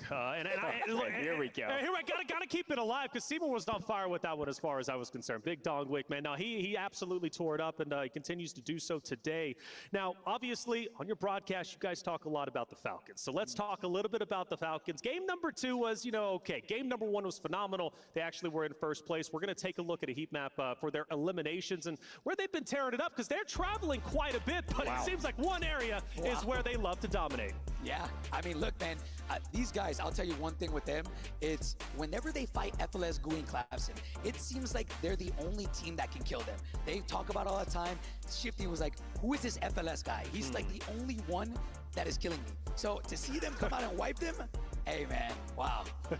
I love that we get to zoom in and we see the tracking and just their control of space, especially this match number 1, right? They kind of have the tendency to clear out one side of zone, and if they predict that accurately, which you have Soka being that closer, and more often than not, he is right. And that is how they start the domination. You oftentimes have to use multiple squads, multiple people to even take down Shifty, and I am pretty much a firm believer that if Shifty goes down first, everything is lost. It might be Hector, it might be the only time in Warzone casting where I say it's a coin flip whether or not Shifty wins a 1v2, which is ridiculous to say. We're in Vegas, though, remember? We are in Vegas. It's better odds. There's better odds in Vegas, man. They're tearing it up. They're looking good. And 40 points is a lot. You actually were discussing it on your podcast with Jay God and the rest of your crew. 3 games tomorrow, maybe? I mean, how many are you really thinking we're going to be able to see?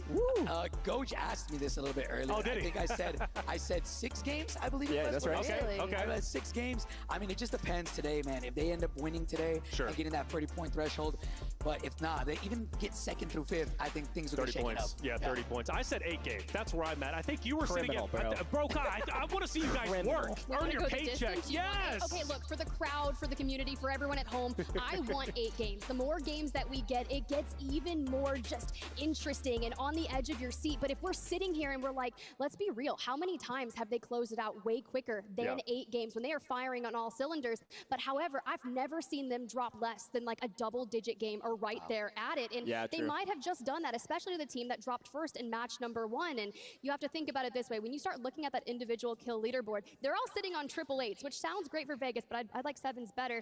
There's a lot of names that are above them, right? Sage being one of them right now. That is insane if you think about that. You know, last year, Sage, Shifty, Diaz. Yeah. They dropped Sage. Sage is now top fragging on his team, but not only that, top fragging more than Diaz, Shifty, and Soka. Stir the pot, Hector. Stir the pot. Come on, man. I wanted hot takes. I wanted them. Hey, they're all my boys. I love them all. For what it's worth, we put a lot of attention on, Falcons, but Sage is a returning champion himself.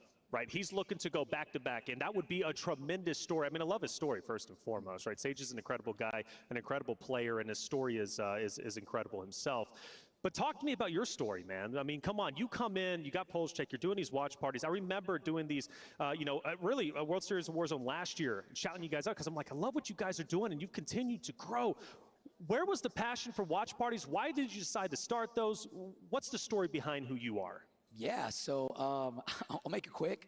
Pretty much, I started watch parties because I looked in the mirror and I was like, if you can't win with Diaz Biffle, it's over.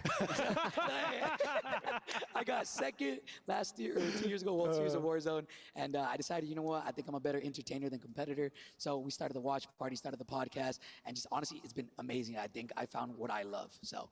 It's been awesome. Hey, I love your story, I do, and I'm not going to forget you calling me L-Flections, by the way. He called me L-Flections. I was calling him out for his performance.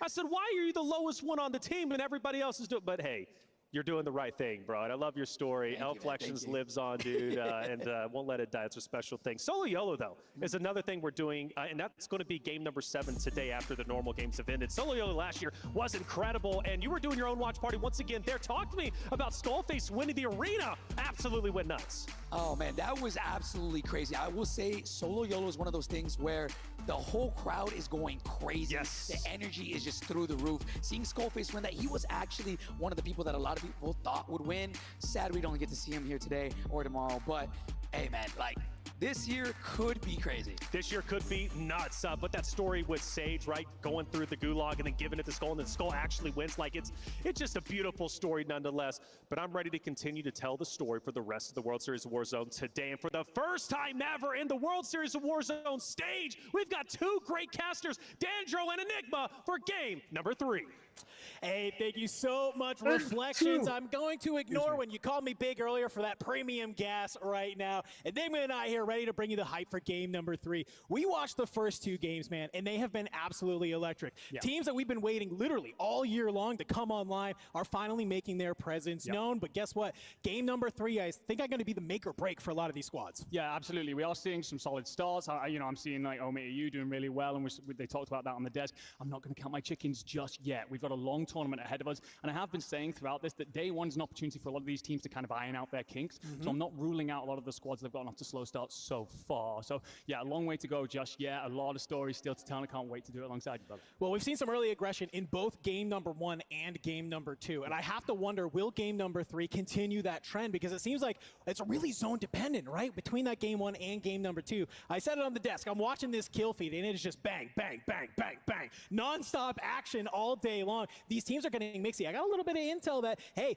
players kind of played some of those couple of scrims, and they were like, wait, my gun is hitting diffy right now. So they are not afraid to start taking some of these ego chows and start really actually being able to make those plays that they want to with their confidence, but just haven't been able to online. It's LAN. It's a different environment. I think a lot of people are finding their confidence through game 1, game 2. Game 3, we could see some more teams start trying to do the same. Well, I'm really glad you're bringing it up about the ping conversation, because a lot of people try and underestimate it over here. It's a huge thing. Like, one of OMITU's biggest weaknesses is that they lose players through the mid game, and it's often something like they lost 1 bullet fight, and that can be the difference here on LAN, and all of a sudden they're starting to perform because those fights are going in their direction, not against them. They're seeing those end games out with a full 3, and it gives you so much presence in that final zone.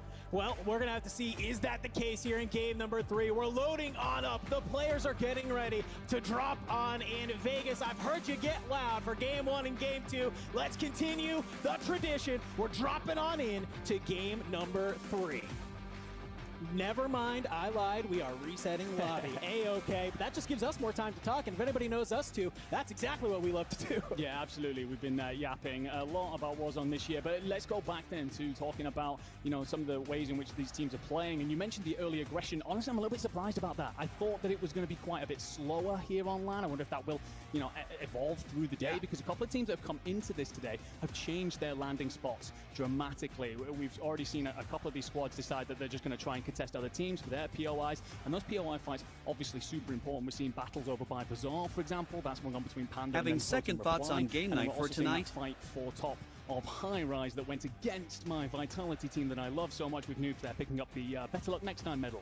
Yeah, by the way, that is so absolutely criminal. They do have Better Luck Next Time medals for the first team eliminated, and the fact that it's Noobs, this like long-standing Warzone player. Me, I don't know what I'm doing. Yeah, and actually, let's remember last year, World Series of Warzone 2023, him, Tommy, and Alman, game number 1, they were the first team eliminated in that game as well. Obviously worked out in the end for them. Probably pretty high up there in top 4 to be able to make it unhappen, but being able to come on in, that early aggression fight at High Rise is something that we kind of marked that we wanted to watch as the day goes on. And it kind of connects what you said earlier. This is the time to sort of iron things out, right? If you are one of those squads and you're finding yourself losing that fight, okay, I hope you put in the prep to have a secondary plan there, because you might have to go ahead and put it in effect. Well, this is exactly why we're seeing a difference all of a sudden in Team FIFA Kill, because we've talked about it quite a bit on the desk, but they genuinely had no plan before this event. Like, they went into LCQ still believing they could just outshoot anyone, and I think it was that last map scare that suddenly made them realize, no, we need to have something. And they don't just have a first landing spot, which is over on that west side of Popov, trying to keep their distance from SSD a little bit, but still set themselves up,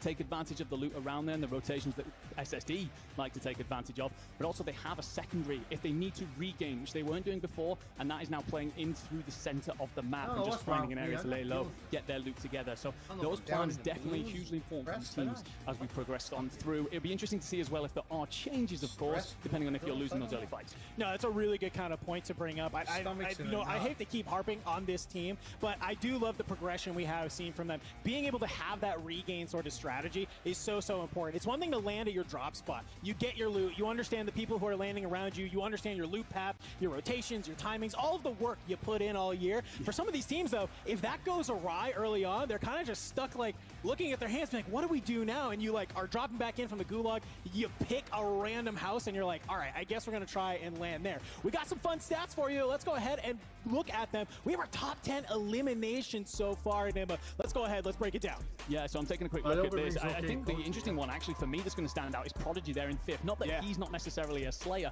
but the one thing that they can be accused of sometimes as a team is not being aggressive enough. I think sometimes they can be accused of passive games, looking for the end zone. So to see them putting up the figures there, that suggests that they've changed something, and maybe it is that they're trying to mix what is a very good multiplier averagely for them and turn it into something that gives them more with those kills. No, I love being able to see that. We got at the top, we got Enkyo leading the squad so far with 14 total eliminations. Let's look at where he's finding those kills on the map. I love that we were able to do this for the Falcons. Let's see where Enkyo is dropping these eliminations. And well, I'm kind of not surprised to see this, but we're seeing a lot down here. We know this is their drop spot, Mood kind of swung on me out of nowhere. area of the EMAP, but then in that top east, finally one got a thing rough that is GIF noting made. out to me though, down there in Manor, they're kind of been known as the Lords of Manor. Haven't really been playing a lot there here yet today. Been finding a lot of kills towards the north. Yeah, they're happy to play around Manor, but they immediately get out of it. They like to try and push on out towards the gas station and squeeze up towards Lowtown. And the thing is that like a lot of teams, especially not sure if we're going to get a turnout for it on top of it. Through Lowtown, we've already seen that general heat map where a lot of teams getting caught through the center. It's also why we're seeing these lobbies dwindle quite early, in my opinion. But also off there towards the Abtal Academy, that was one of their huge rotations early on. And honestly, I truly believe that if they just decided to play for Church instead of letting SSD have it quite freely, I think we're seeing a lot more red there. No, I mean, you have to wonder if they were able to make that rotation just a little bit earlier and actually, like you said, deny SSD that opportunity. They could have been the team finding all of those eliminations on rotation. They could actually have even more of a lead so far. But one thing I want to bring up to you, you and I, we've had the chance to cast a lot of tournaments here together and watch a lot of these teams sort of perform. We have seen though times where teams get off to super hot starts, right? They're able to be here, you know, after second map, third map, they're top of the leaderboard, and we're over here talking like, wow, they're having a great game, and then all of a sudden it seems like a cliff happens and they just absolutely fizzle. If you're one of these teams who's had a successful, maybe like Omit EU, first game 1, first game 2, what are you doing to ensure that you can keep that momentum going into these other games, knowing that there are squads in this lobby who can have absolute bangers? Well, absolutely. I think it is a very important point to talk about stamina in this event and whether or not you can last on out. It is a weakness of Omit EU, for example. We see them have these pop-off games and then sometimes fall a little bit slow. I think one of the things about that is making sure you're not just relying on the same game plan over and over again. I think Speedy J says, LOL, maybe LOL, I am hearing all this chat and I am getting pretty negative vibes. Play out second game, start off poorly, and just kind of go back to that same plan. You need to have an alternate strategy that you can fall into in order to then regain throughout these maps. Again, something that we're seeing prospect Speedy team J FIFA says, kill, Charm check smokes Discord. A spot of can these teams manage to not just pick up the 6 maps today and then LOL. solo YOLO later, which will be interesting, but we've now got, I mean, we're talking on the desk, potentially 6, 7, 8 more games tomorrow. So there's a lot of Warzone to be played. You need to be able to be multi-dimensional, not just have the one strat. I love all those points you just made. What a beautiful trophy Don't think we negative, have here this year. just a little depressing. On the screen. I'm calling a little bit of a cap on Hector saying that It's thing a is phase. 6 feet tall. I think he is indeed just Speedy short. J says, Sorry, just boy, finished but it today. It's still looking great. I'll be curious to see who is going to be lifting this thing. It is absolutely wild. I just love just look at it. I love we got the little center column there, the world, and of course that emblem right at the top, really to mark that you are the first team of here to be able to win Urzikstan. Let's take a look at our standings though, just to give you a little bit of a reminder. Game number 2 saw 2 teams really kind of come online, and it's no surprise to see them at the top. Omit EU, we talked a lot about them, but also Team COD Immunity there in second with 30 total eliminations, leading the lobby. Yeah, putting up those big digits that really make those multipliers count, right? I think you brought it up before. Sometimes they can get accused of getting a little bit too aggressive, get cut down throughout the mid games, but they seem to be doing a better job of just rooting themselves in, because that is one of the risks sometimes when you're one of these high slaying squads. You want to play around the edge of zones. Sometimes another squad is gatekeeping you on route in, but they're doing a good job.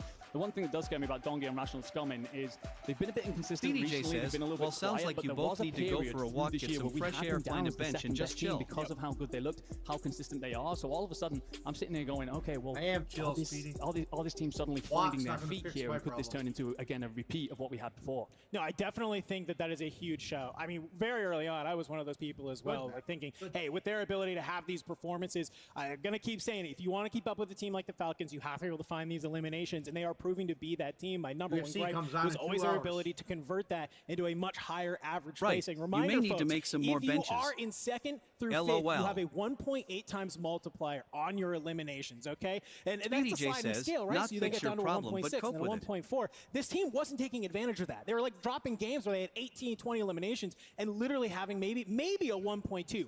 Maybe. You cannot be able to be in that point where you're not taking advantage of the points that you're leaving on the table. So I like that they've been able to convert that in. They're getting these eliminations, and they're able to have those multipliers as well. Looks like we are back in the lobby. Coach, I love the way you set the stage up. Man. Game number 3, getting ready to get started. Absolutely, and as the crowd starts to get ready for this map 3, a couple of storylines already coming together. Falcons off to a slower start than usual. Other players rising to the fore. We're just moments away from seeing how we progress through the rest of this afternoon.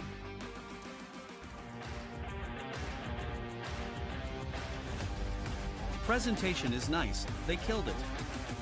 Yeah. Yep. 100% facts.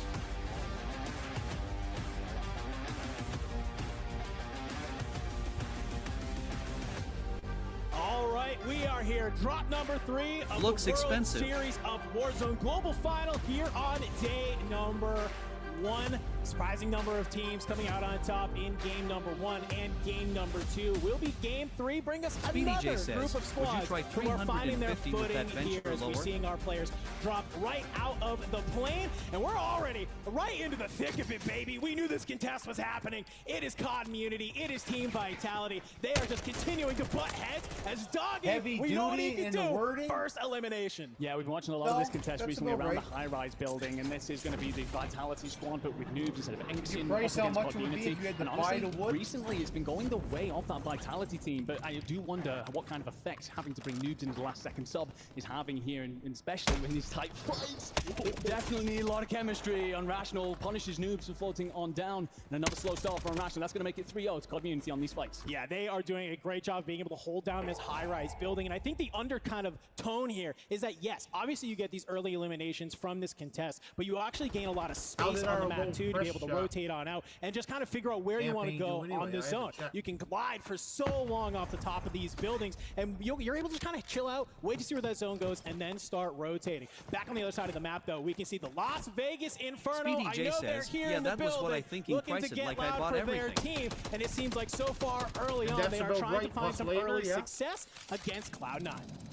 Cloud9 are going to be pushed into a difficult spot. Joe will get separated and is spotted on the cross on ground loop for a moment, so it might not. Speedy J says, and everyone is always trying to drop the price too. Inferno team, so still relatively 50-50. It's interesting though to see that Adrian has picked off Joe from elsewhere, so a third party comes on through, leaving Jason Breadman in a tough spot. And the thing is, they won't be aware necessarily of the fact that they're getting pinned in here.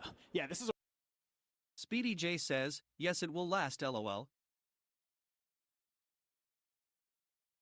A really tough spot because you can see there's 4 different teams in this area. You got FaZe kind of lurking on the outside. We saw Adrian was able to pick up Joe. C9 kind of playing underneath Las Vegas Inferno here, and there's one more team lurking in the wings. Almighty TJ seemingly has seen Breadman go ahead and cross as he's trying to be able to maybe find one more pick. C9, a little bit of a scramble right now, losing Joe this early. I know it's been a little bit of a tough time for them, but being able to kind of come out on top here is huge. Yeah, the one thing that might keep Jace alive, by the way, is that the Spanish XO Esports actually roll in through the back and pick up Babahov. We see in the kill feed as well, by the way, that Vitality have gone out very, very early, definitely continuing their early game struggle. And this old town crossing into towards gas station here is going to be occupied by the XO Esports, trying to find a route in. Future gets picked on up by Loss. And we're also seeing Blastities go out nice and early. So a couple of traded blows, just assessing the space you've managed to gain, the loot you can set yourself up with. You brought it up just moments ago. It can really help you picking up these early gunfights for multiple reasons, but one of them is it also lets you play late game positioning far more passively than some of these teams will have to if they fall early. Well, let's come on over to one of my favorite teams, Aiden Z-Smith and DJ Moss, currently sitting in 4th on the leaderboard, kind of over here towards this low town area. This team has been really sort of flexible in where they like to drop and where they like to rotate. But the number one thing you have to realize here is they love to play as a team, and they will just easily take these team fights, wipe a squad, continue on moving. It's like a weird, like, fast, slow pace, I like to say, because they're not afraid to get aggressive, but they don't really feel a lot of that pressure. Like, we have to win this team fight, and we have to keep on moving. They're so okay just being like, yeah, I don't really like this fight. Let's go ahead and move on out. And that's something we've seen a lot of top teams are really engaging in. Recognizing when they can get stuck in a fight. They don't have to be able to sit there. And I love that that's what this squad has been able to do. They've been on the up and up. They are here, already performing pretty well here through the first two maps. Yeah, absolutely. And I truly think that Z-Smith, by the way, is an absolute star of a player that you have in North America. And we are seeing this fight execute again at Bazaar. Volkov finds the first, but then it's traded out for the second. Bazaar's going to squeeze up on this, finds one, and then gets shot in the back, nearly spins, but Vortex will clean that on up. And that fight, by the way, ladies and gentlemen, has seen plenty of heat on the timeline. It looks like the Italians, alongside Dropstaff, come out on top here. But if I know anything, it is that Panda keeps the momentum, keeps the energy high for that team. How many times have we seen these two teams kind of just land back on each other? I wonder sometimes for ego or whether for actual strategy. So we look towards our map. We see already still a pretty big center zone. Will not force many of our teams to have to kind of make these crazy rotations. Every piece before yeah, assembling. we're going to be waiting, of course, for those future Nice. to come on in to Did figure you it use out. a lot of stain? Yeah, I think when you look at this kind of zone, you definitely want to be playing around intels. You definitely want to be figuring out which part of the islands you need to be on. You don't want to be having to play across the water mass throughout a late stage rotation, just asking to get cut down. I mean, this to me stinks of a potential cargo zone. So, for example, if you're off towards City, you're having to try and make that crossing, you're asking for trouble if you do it late. I absolutely love that. I love the call in the intel contract too. I think it's one of those contracts that maybe gets overlooked just a little bit, not entirely. Players know how useful it can be to be able to read those zones, but especially in a time like this where it's so central and you want to know, is this going to pull right, is it going to pull left, is it going to pull north, south, whatever it's going to do, get those intel contracts, get that early cash on up to be able to use it. Back on over to COD Munity, laying in wait, scumming. He sees this fight kind of brewing between Falcons meta. They're kind of just hanging on out. He has their sights on set. This could be really rough. BDJ says, no, not really. I bought a $6 can, and it is still not empty. But get some shots on Almond there, so you know they're around here. And now this Falcons meta squad, they have to play patient. Oh, nice. Yeah, just going to have to figure out a crossing here. They are up against the edge of the zone. Scummy will see that smoke come out and is wise to disengage, in my opinion. Clapper backing on off. And this is one of the teams I talked about coming into this. One of the lower performing squads in EMEA, but a team that do a lot of VOD reviews. So if you can figure out who you want to take the flanks against. That's not too bad at all. And I'm a little bit Speedy worried J here that says, Rocket might I think not I need to spotted poly the team it, coming though. in behind. That's going to be brawling. Huskers, Jackal, but Rocket turns. Rocket finds a couple of shots in. Jackal will trade that on out, but Clapper is there for the support. It's currently a 1v1 Jackal against Jackal to see how this all goes on down. Jackal, he's going to swing wide. He sees the self-revive coming up. The shots are there, but Rocket, you're able to get over the wall just in time. You do lose Clapper, though. It's going to put this into a 3v2. Zakar and Rocket, you have to go ahead and back off. I love the Jackal. You're trying to be able to watch this cross. The shots coming on through. Zakar's going to turn around, maybe get the shots back onto Brawlic and Huskers, but you're trying to hold this heady. If there's one thing I know, you got a couple of straight shooters on the other side, ready to rip you right on off. And Rocket's trying to make his way on over to the teammate. Maybe holds on out, but this is a sticky situation. They're looking to make the exit right now. I don't know if Exiles is going to let them do it. No, I don't think so. Rocket is trying to squeeze, but you've run out of smokes at this point. You've had a window of opportunity to escape. You've not necessarily taken it. Rocket gets a couple of bit more damage in, but Zakar is potentially surrounded here. But can he execute a flank? Can he get in around the back here? Well, he finds Brawlic, and that's a big down. That will open this up into a 2v2. You would know. Whether or not Rocket's managed to stay alive elsewhere, he has. And suddenly the push from the Brawlic and co has really fallen apart. Rocket's going to play exit strategy, and I'm not sure if I agree with this. You're leaving a teammate out to dry. And honestly, the initial engagement, it was a case of Zakar was too far away to provide the support. That's why it all fell apart for this team.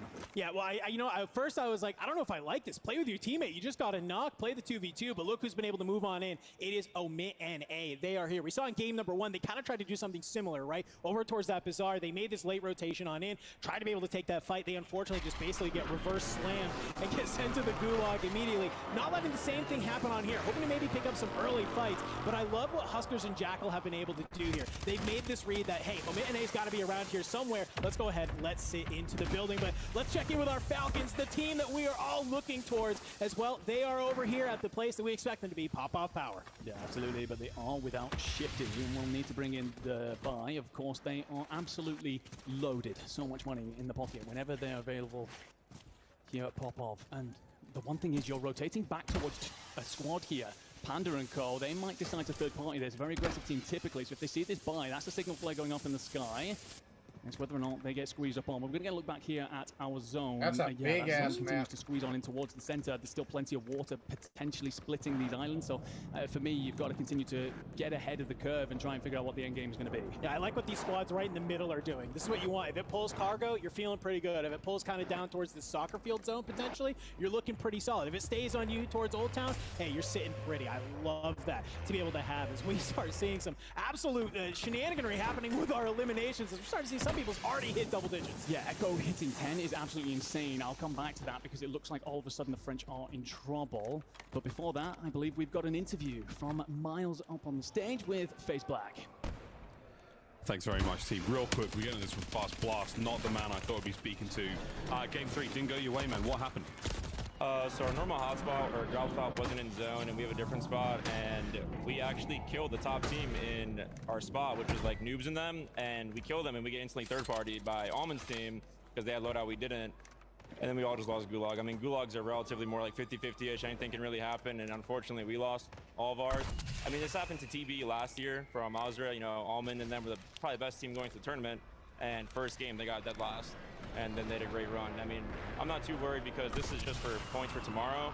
So just getting the reps in, and hopefully we execute tomorrow. Consummate professional and an absolute badass, bro. I've got to give you that. I'm so sorry. I know. Smile and wave at the camera. Back to the casters. Hey, thank you, Miles. Necessarily not the things I want to hear out of Blast. They had a great game number 1, but an early exit here into game number 3. Saying game 1 doesn't really matter, or day 1 doesn't really matter, so we don't really care, but it's you actually do. But into the Gulag, look at this. Breadman, part of C9. He's the last player alive. This is a must-win against Fuzzin. Normally, you're feeling confident about this one, but it's land, ladies and gentlemen, through the smoke. The hip fires are there with the SMG, but he can't manage to do it. Fuzzin wins at the gunfight and sends Cloud9 packing. Yeah, Breadman's got to be devastated to lose that one. I think actually a close smoke typically benefits players at a mountain keyboard. I know that's a whole conversation, and I'm with you, right? Emphasis is quite strong, but in the close-up smoke fights, typically it's quite useful. Fuzzin goes absolutely massive here to turn and burn, and that will be Cloud9 out very early. It's been a quiet start to the tournament from them. Yeah, I love this replay. Kind of seeing a little bit of the slow-mo. Fuzzin just kind of hits a nice little slide canceling. You mentioned aim assist kind of comes into it. Your mouse and keyboard might not be able to flick the mouse that fast. Fuzzin with a fantastic Gulag. Hate to see them go, but hey, you got to respect game where it is. Falcons Mena, they're finding themselves just in a little bit of a slower pace already. Zix only with 1 elimination. Not looking too crazy. But I'm looking at that top right inning, and I'm seeing Team Community has overtaken Omit EU. Obviously finding some good success here in game number 3 as Almond, well, he has his eyes on a team that you highlighted at the top of the show. Yeah, showstopper vision, AJ. This is a very strong squad in my opinion. There's another one coming on down. Prodigy's going to get caught, and Almond will punish him. Whether or not nice. I am live on Twitter. Or tall, and out goes the smoke, and actually it might give Prodigy an opportunity to get up. The Thermite actually connected with something, and Echo and Oki will continue to rain Hellfire down. Echo, Oki, Prodigy have a lot of kills right now, fixing that problem that I said that they have sometimes around passive games. So whether or not you get caught in these kind of stages, you've got to stay up, and Prodigy's knocked down again. Yeah, I love the patience from Almond right here. He kind of threw a little bit of a shoulder, sees the teammates of Prodigy up on that high ground, realizes, I can't exactly push my way up here. I can't go too wide. They're looking down on it, but he just lays in wait. Prodigy, you're just kind of bleeding out, brother. Maybe saying, are we doing anything here? Or are we just going to kind of play for the regain? Don't worry about it. I love the high ground, though. This is one thing I've always loved about Echo, okay? They will land on this building every single game. It does not matter the zone. It does not matter the plane path. They will make their way to this building and make their decisions from there. Well, all the conversation around having alternate strategies, I feel, is very valid, but there's also just intimately understanding the map and who you're going to be fighting, and that is how they like to play it on out. We move on over. Volcom, Resolve, they are trapped right now. Stuck truly between a rock and a hard place, and the door opens at the wrong time. Resolve's looking the wrong way. Volcom, nice, slips a couple of plays in. So whether or not you can stay up, it's going to be the Frenchmen that are contesting them. It's Zach, it's going to be Eisen, and Zach finds Volcom, who overstays his welcome here. Now, can the French collapse in on this? Zach will try and clean it up. Eisen gets aggressive up the front, and actually the mine comes on through, drags Eisen down, and Zach does just enough to see off the LATAM team. Bouncing Betty had me a little bit worried there for a second that we were about to see just a quick turn, but a great fight on the edge of zone. Back on over to Community, though. This is what we like to see. Unrational with a sniper in hand. We got word heard a couple people are going to be rocking this Morse, okay? I know we don't have one-shot snipers, but what we do have, a sniper that's the body shot is breaking plates. Pair that up, of course, with your teammates who just have absolute laser beam aim. You are going to be picking apart teams. Unrational, he's been a fantastic sniper all the way since back in Verdansk. I love that he's sort of leaning into this ability that he knows that he has. I love this play, by the way, to just hit on underneath. I was a little bit worried that they were going to get plucked out of the sky or potentially just be immediately contested once they land. But head for the underground. That's the bunker tunnel. We get another look at this zone, and, well, I think my cargo prediction's out of the water. I think this is going to end up being more of like a Old Town, Sea-Town kind of vibe, and all the teams that are currently sitting center zone are going to be feeling very happy about that because, again, a lot of squads are going to be rotating late across water. They're going to be easy pickings if you're waiting. That is the number one thing. You got to put yourself in these power positions to be able to watch some of these teams make their way across and try and, you know, swim through. Now, we know how difficult it can be to kind of shoot through this water, so invest a couple of smokes. You're able to dive in and dive out of it. You might be able to make that cross, but this team so far, they're taking a little bit of a moment just to kind of reset. I think Finn, maybe get an idea of what their game plan is. You've made it to this zone, great, but you try and hop up and play in the ruins, maybe catch people coming over from cargo, and kind of looking around to the rest of Lowtown. We'll have to wait and see. Still alive here, FIFA kill, Len and Jukies doing good. Len on 4, a not bad start to game number 3. No, not at all, especially for the support player in all of this. He's the guy who's trying to glue these superstars together. Doing a solid start so far in this map. However, you've got a difficult rotation from this point. There's so many teams in the area. It's also relatively open. Juki's going to pop the opening smoke in order to let him cross back towards his teammates. And look at them, nice and together. This is so much more about what we wanted to see between these three. They're able to support each other, play over the top of one another. That's a utility that's going to provide them the smokes they need, and they also have the LTV to rotate on out. I mean, I kind of wanted the almost third party, because you see this fight between Clavson and Vortex and them happening just nearby, but it looks like they are just going to use this LTV, get into the middle of zone, find themselves a spot that they can hold on out. But I don't know if you're going to get this for free. You've started making your way into a building. King Chalk and Nyson, you're upstairs. They have to be a little bit careful about just pushing on forward. This is how some of these teams can get taken out too early. You think you have this for free, next thing you know, there's a team just laying in wait for you. What I will say, Lennon on 4, Juki's on 3. Got to assume FIFA kill has 1 or 2, so pushing toward double digits here. Okay. We're only in zone 5, so plenty left to fight for. Yeah, a good position here would lift them back up into this conversation that we've been having about how well they're doing. And just across the road, there's going to be C-Smith, Aiden, DJ Mash, just stuck between a rock and a hard place. And in the kill feed, by the way, the French are still a part of the conversation too. Super Evan and Empathy are going to try and get on over here. And this is what I'm talking about. These crossings are not easy. If someone's looking your way, they can just pluck you straight out of the sky with that STG. Yeah, I think it's kind of a little bit of a confidence play to try and hit one of these zips to get into zone. And you have to know exactly where you're going when you do that, because we've seen it time and time again where people, they hit the zip and they're kind of floating just for a hot sec. And next thing you know, yeah, you have a couple people with that STG starting to rip you out of the sky and you're getting deleted.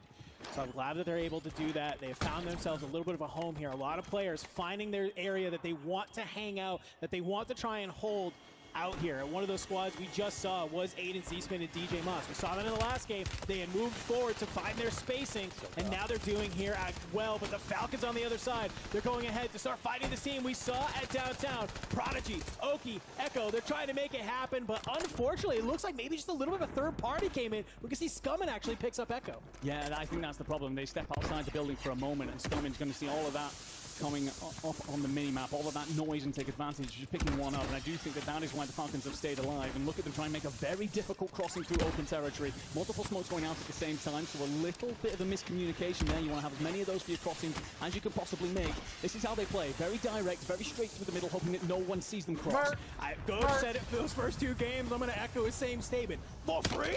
He's able to get there. And like you said, it's just a direct movement. You're dropping the smokes. We call them backpack merchants, and this is why. They just are stacked up with these smokes in order to make the cross. They've made it to this building. They know somebody's in here. They're starting to go ahead and push on up. It's Teeks and Hossie. They're sitting on the roof. I mean, you get Biffle and Soka go ahead and push on through. They're going to be able to take them down, and it was just a clean wipe, and now they've gained the position. Yeah, I'm not sure exactly what Hossie was trying to do there, but lands straight into the lap of the Falcons. And this zone continues to squeeze. 21 players, 21 teams, sorry, across a small landmass, and everyone starting to bring out smokes to try and hit their rotations on board with the French, who have a lot to do. They're on the wrong side of the zone right now. They've got to find a way through. It's whether or not they can echo exactly what the Falcons just achieved. Gromelok's going to try and support from behind here as Heeds and Enkyo send forward, and there's a vehicle available to play. I actually love this. You will make a lot of noise, but it was going to give you a relatively safer passage to next zone. The smoke's getting infested. You can see the Falcons are trying to light them on up, but Omit and A, they found themselves right underneath their brethren. A potential inter-org fight about to brew on out, but this zone is just constricting these teams into the position. FIFA Kill, last alive bet left for his team. Only 2 eliminations. You'd love to see him be able to stay alive, trying to open up any of these crates, maybe get some more cash to be able to get the 2 teammates back on it. Honestly, I just want him to lie down in a corner. You picked up quite a few kills. Play for that 1.6x. Get the multipliers in. Everyone else is going to be squabbling. You can just put yourselves off to the side, maybe third-party situation, get yourself a couple of bonus points. So do it in groups to great effect. It's whether or not he can just stay up for now. The Falcons getting peppered from absolutely everywhere. The walls are thin around here, and the teams are trying to press for what is the power position that the Falcons hold right now. They should be able to look on out over and see a couple of teams rotating beneath them. It's just whether or not they can get a second as the mortar rains on down above them. Yeah, this is the only problem when you make a play like this, right? Sure, you've been able to grab the power position. Everyone else is going to hear your shots coming from up above, though, and they're going to have their sights set on you to be able to kind of try and get that damage on in. So they have to be careful about being able to hop on up. Maybe, yes, you're able to find an elimination or 2, but all it takes is just one team looking at you to shred you on up. Oh my God, we're all fighting in the same building? Cam look. I don't know if anyone else really has the angle to be able to get them. You got Gooey, FLS, and Clavson down below. They might be able to do something, but for now, they're happy with their spot. They can just go ahead and hang on out as well. They're still finding some eliminations, and Soka, he's found an elimination onto Heeds. Yeah, exactly. I was about to say those 2 teams right on top of each other, and it's going to be the Falcons that open up on the French, which is going to send the French potentially into a bit of a rotation away, and there's not much ground in order to back off into. They go into the gas. You end up with Biffle picking up Enkyo. Heeds then loses as well against FLS, and all of a sudden the French are in a lot of trouble. Gromelok the last to try and stay alive. The Falcons, though, continuing to just press the equation from this power position. They will have to look on out over everyone else. And for me, the best part of this zone, Gromelok, he's out of here. Omit EU, they will be sat in second, but this is a relatively early elimination. Yeah, we still have many squads to go here. We're looking for that top 5 for the 1.8 times multiplier. Only at the 1.6 right now, so everybody just trying to lay in wait, trying to make it to that top 5. You can tell the boys are locked on in, using everything they can, and I love this. You smoke it on out. You try and move on forward. Soka, he's going to be the first one to make the move, but it's A-okay. They're all right with this. You're able to get the self-revive, and well, now you have the other high ground. Nobody else is contesting this right now. They can just look down below at all of these players, but it's just basically a layer cake that's happening here. Community has been eliminated by FLS. And Shifty towards the sky. Robstar, he's able to come on in on top of the bathhouse. He knows he's here. Not able to find that elimination, though. Yeah, this could well be one of those games where suddenly the Falcons just come online. And what a throw that is. FLS going to be absolutely cooked by the thermite. He's out of here. Shifty onto 5. Clavson will be just down below, and as the rest of the team squeeze into the bathhouse, the Falcons obviously hold the best position. They're able to look in from the windows and pick off anyone here. The one thing for them right now, they're kind of stuck between whether or not they get aggressive and try and get as many kills as possible, or they just simply play for that 2 times multiplier. But we are into top 5. It is only the victory that will give you an extra benefit here. Interesting to see that the French have a 4-3 for this fight. Yeah, you love to be able to see them keep online. Shifty getting shots into Robstar, still up above.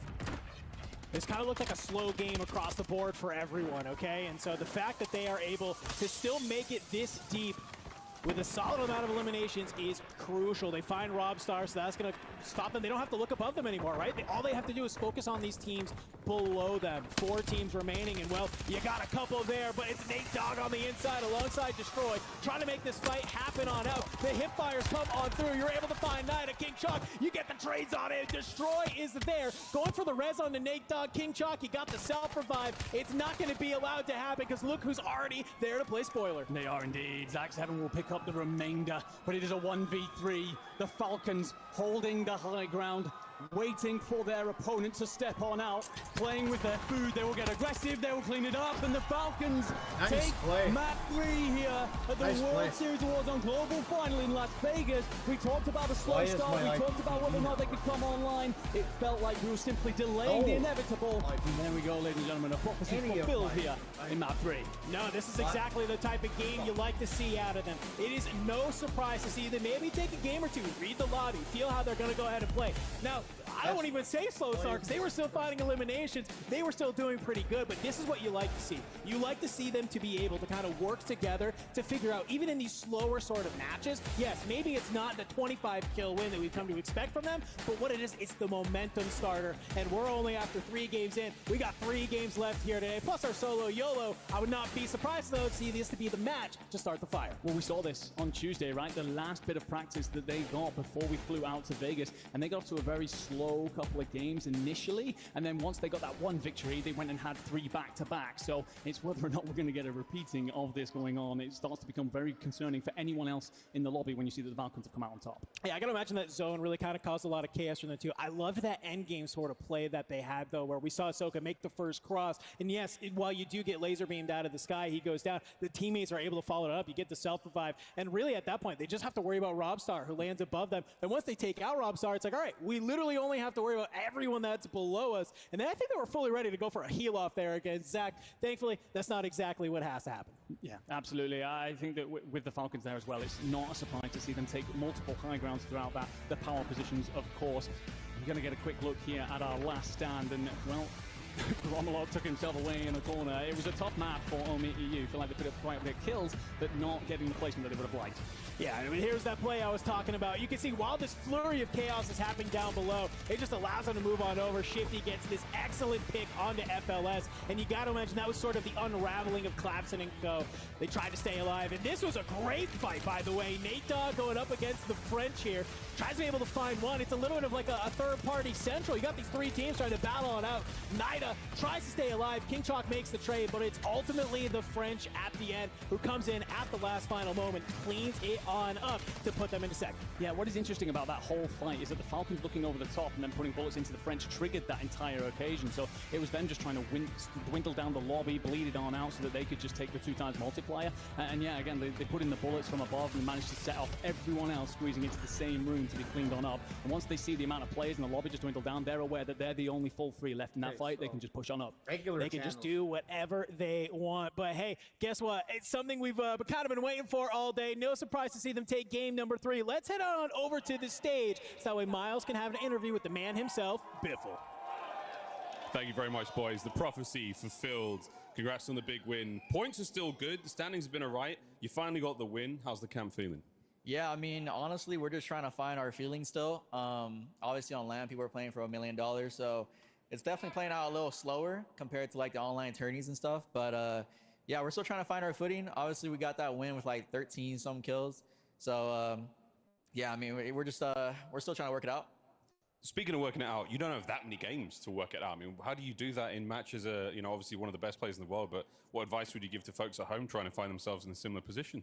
Yeah, I mean, honestly, our team, we're one of the best 3 trios in the game. So all the other teams, you know, they suck. So we're still trying to get it worked out.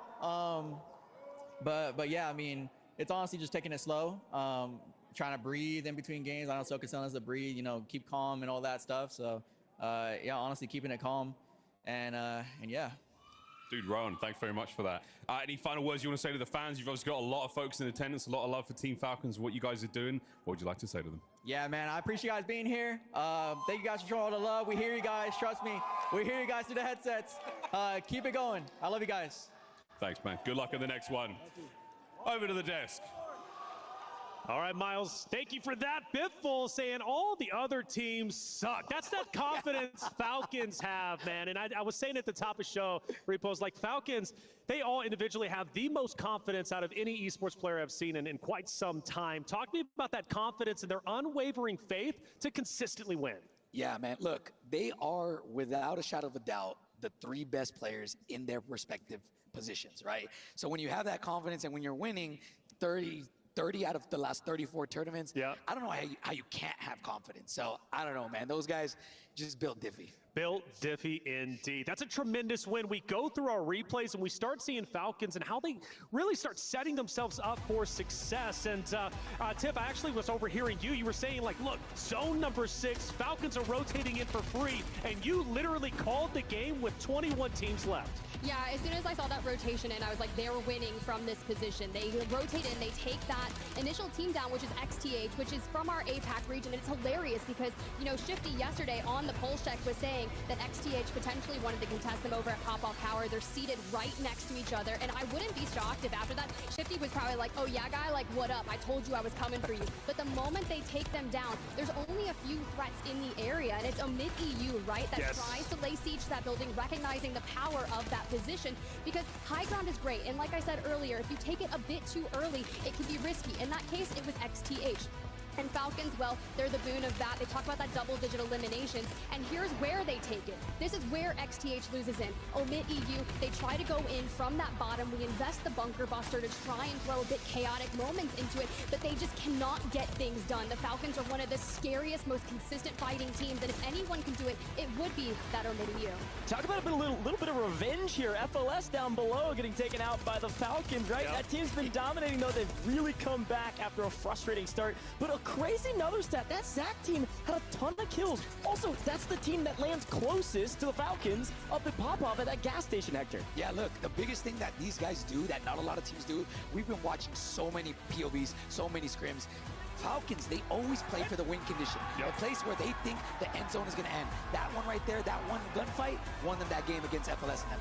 FLS been tearing it up, and actually they were a team that took down Falcons a little bit earlier in the day. This time around, though, like you said, the revenge comes through, and Falcons take their victory for the first time today, just short, right, in game number 1, number 2. They placed number 2, but they should be on top after that one. They're looking pretty incredible, and also another region in general that's looking pretty good is EMEA. I think they're exceeding all expectations. Yeah, I think we've talked about this, the EMEA in general. Last year was a little bit fishy, I'm not going to lie, but this year, I know Enigma is going to be so happy to hear this. I think EMEA came to play this year, and they're actually significantly better than last year. I think so. I mean, come on. They're tearing it up. Gosh, you heard them say it. I mean, got to be happy with the result. No, absolutely. If you're an EMEA fan, you're loving what's happening right now. You've got several teams inside the top 5 likely, definitely a lot of teams inside the top 10. You've got some teams that, frankly, you didn't expect to perform fantastic up near the top 10 as well. We've been talking about FLS. They did the exact same thing they did in the regional finals. They started off horrible. First map completely chalked.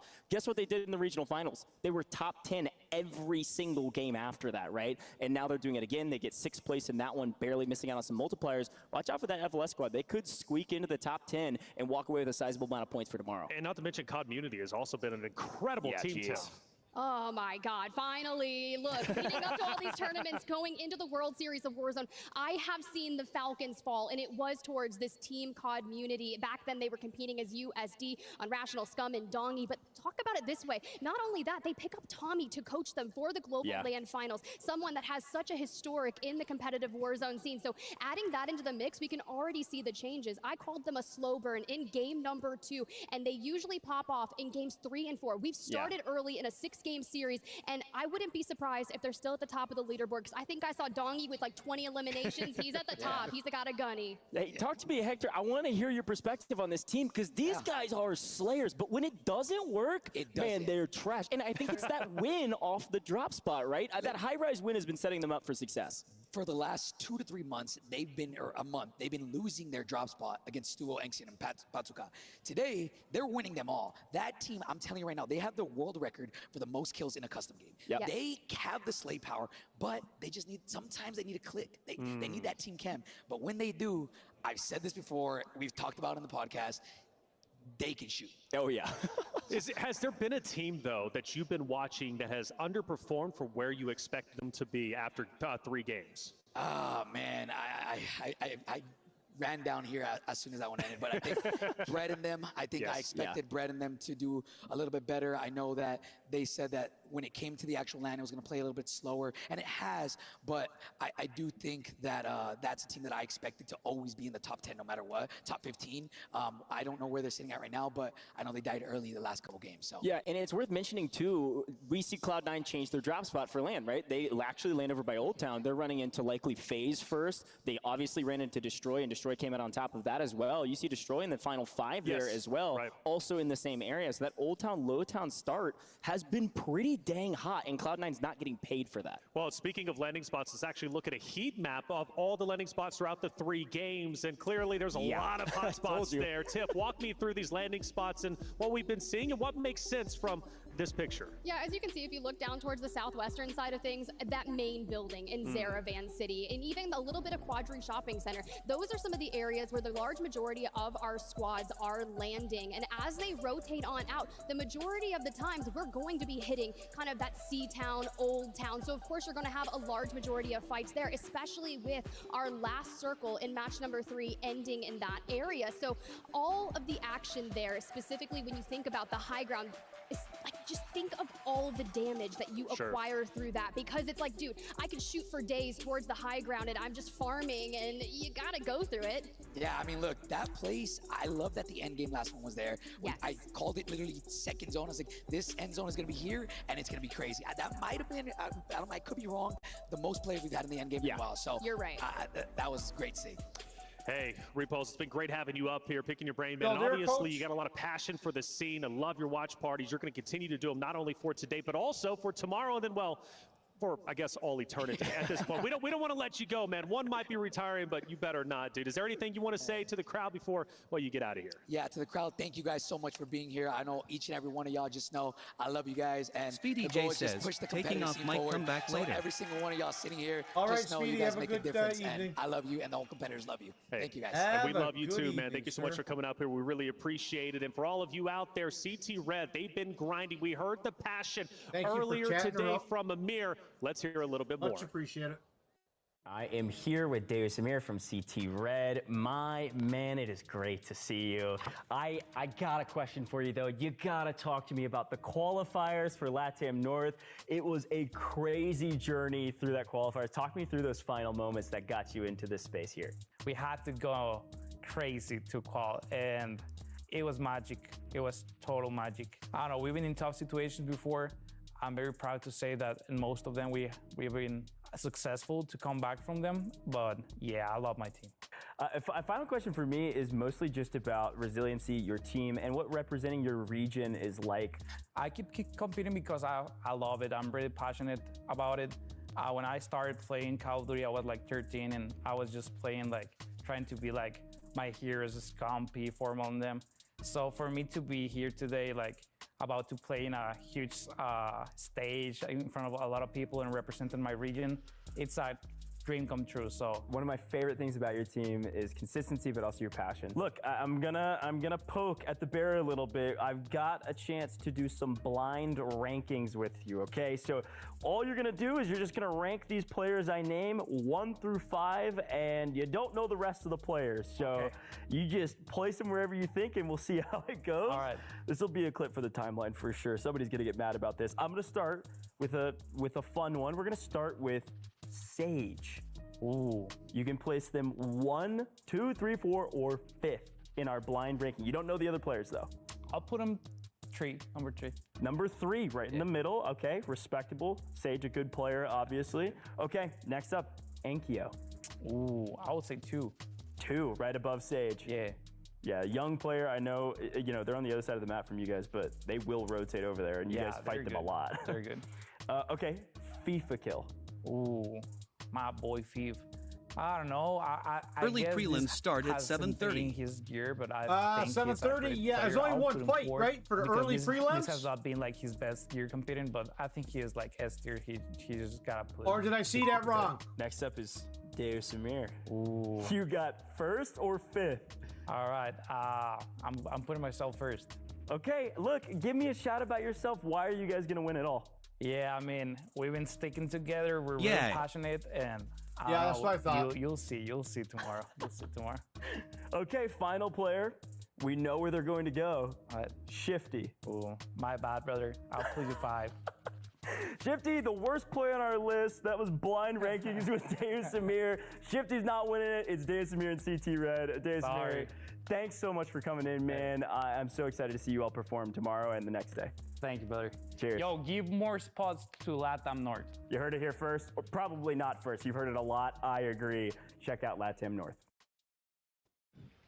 Always great to hear from Amir there. CT Red, right? Still tearing it up today, trying to do their absolute best. And, well, we'll continue to see how they'll finish out. That's 3 games down. We are now at our halfway point. 3 more games to go to decide the opening points leading into match point, day number 2 tomorrow. I'm Taylor Reflections, joined by Dream Crazy Geo. And, of course, Danjo down there. Danjo, how did it feel to cast for the first time at the World Series of Warzone? Felt good, man. Felt real good. I've been a lot of casting this year alongside my man Enigma. So that's right. Great to be here. Give some hype, of course, to Las Vegas here on day number 1. And most importantly, have a great game to be able to cast over. I know it did slow down a little bit, but I think it was fantastic to still watch everybody. I think finally take the game a little bit seriously, realize that you're bottom of the leaderboard and you got to do something different already. Really? Oh, wait, by the way, there is $1 million on the line. Like, I think there is $1 million. I actually got a case of cash right here I'm going to show off. Again, can I keep that? I don't know, but that's where the $1 million sit. Hope nobody charges me for that. By the way, Falcons win their first game of the day when you cast. I just want to point that out. So remember, okay, so no jinx though. Last year, I right after they won, I went up to Shifty, Biffle, and Sage and dapped them up. And at EWC, Shifty was like, "Yo, after I win, I want you right there, okay? Because I want to be able to go looky." So maybe just a little bit of a premonition to what can happen here. All right, well, from premonition now going to the past, let's talk about how the first 3 games have unfolded. They've been absolutely blistering fast, and if you haven't been paying attention, well, you might not have been able to keep up. Game number 1, we started hot and heavy. We were expecting a bit of a slower start, but Dream, it was lightning fast. Nobody was slowing down. All gas, no brakes. Yeah, indeed, all gas, no brakes. And I mean, a lot of aggression, but we almost saw, in fact, our team Falcons take a win, right? Shifty was left in that 1v2 situation, but it was B-Mark, essentially the underdogs that were able to take it here, revenge tour,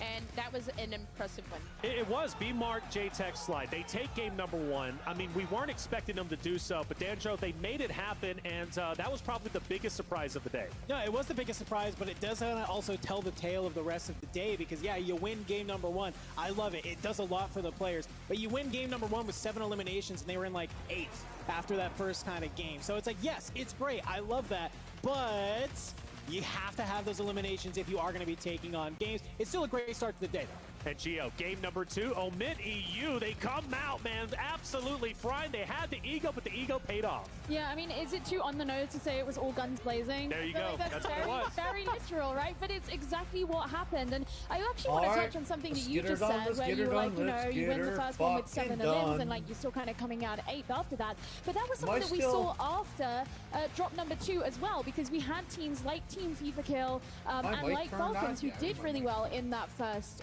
drop, and not so hot in the second, and then that's where they were placed after that. So still, even if you come out like really hot at the start, you've still got to keep that up, which obviously we saw in game number 3. Yes, that's right. And game number 3, Team Falcons, they end up taking the victory. Yeah, and one really quick shout I just wanted to say, Enkyo being that top slayer, even being that young gun player, land first time, that pressure, that's amazing. But Falcons, we talk about pressure. The one thing I was going to say, because obviously, you know, we were in the green room, I was like, look, if they win this game, I don't know, that momentum, they could just carry it further, because with Falcons, they just need time to figure out how everybody's playing, and you guys heard it. Biffle said, everyone kind of slowed down from game 1 and 2. It seems like they did, and he also said, well, all the other teams suck, so he's got that confidence. I'm going to continue to say that because, hey, there's not a lot of players that can get away with saying that. He's one of those players that can say that and be like, okay, well, facts. All right, let's take a look at our standings and see who is at the top. Will Falcons take over first? They will not, but they will creep up to second place with 65 total points. COD Munity, Dandro, continue to hold on tight.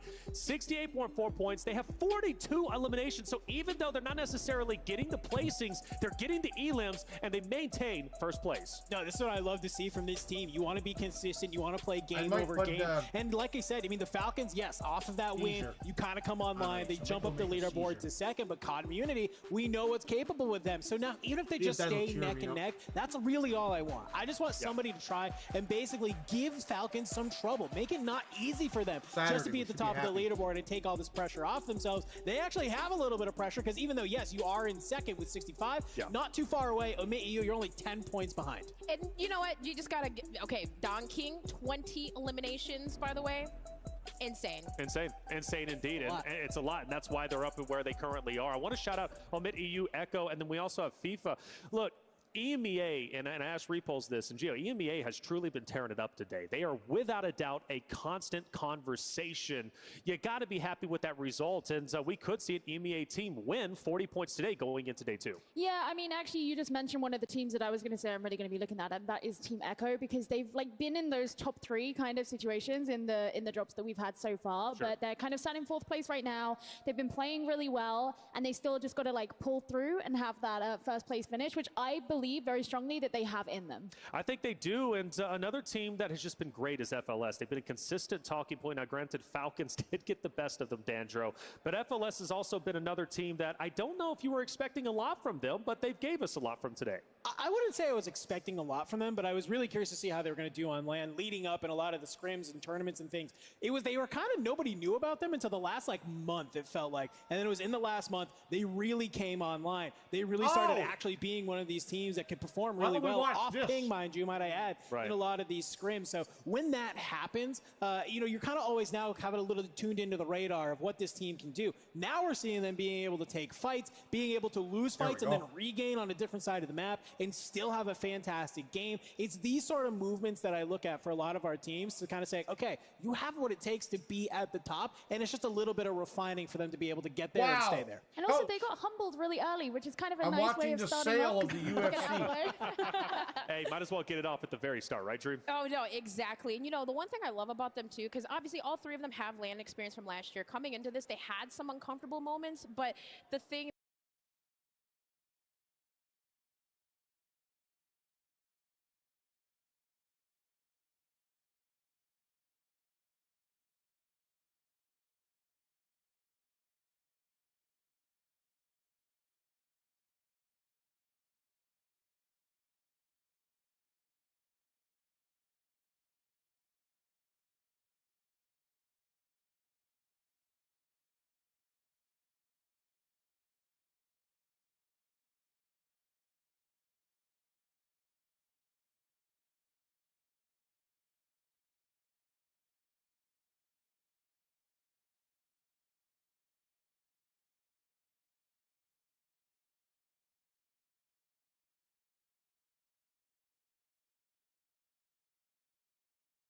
Uh-oh, what happened?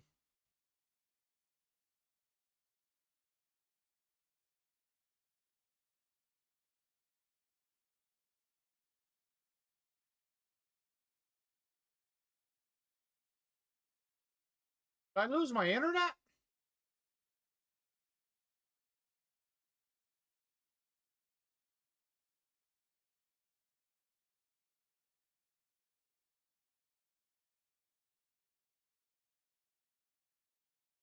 Oh no, they're having problems.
I don't know what happened, guys.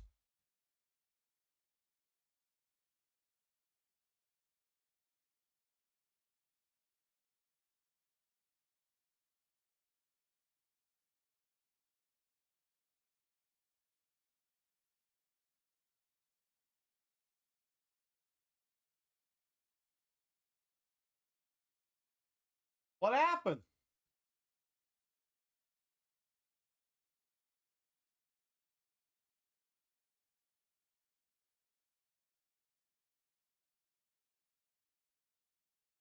Coach, did you have no problem seeing yours still? Oh, no, we're back. Year. Coming into this, they had some uncomfortable moments, but the thing. Nope, it's down.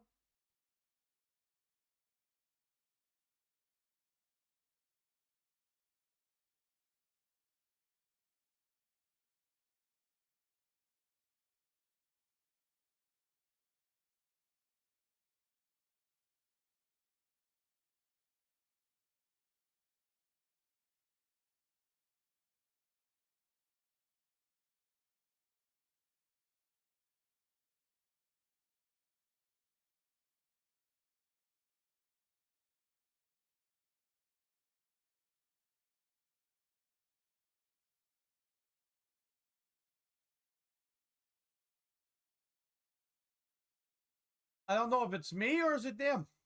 Not sure. I don't know if I'm still streaming. Let me see.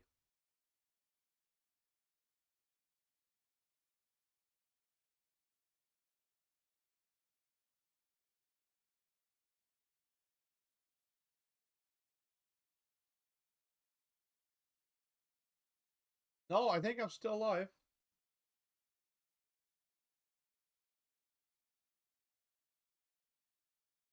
Yep.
I don't know why I can't see Coach.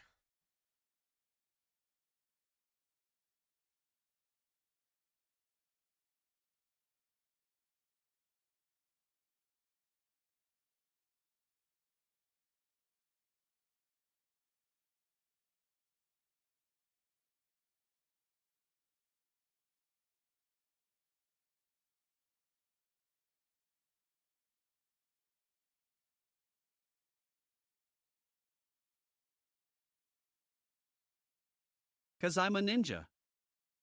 Because I'm a ninja? I think so.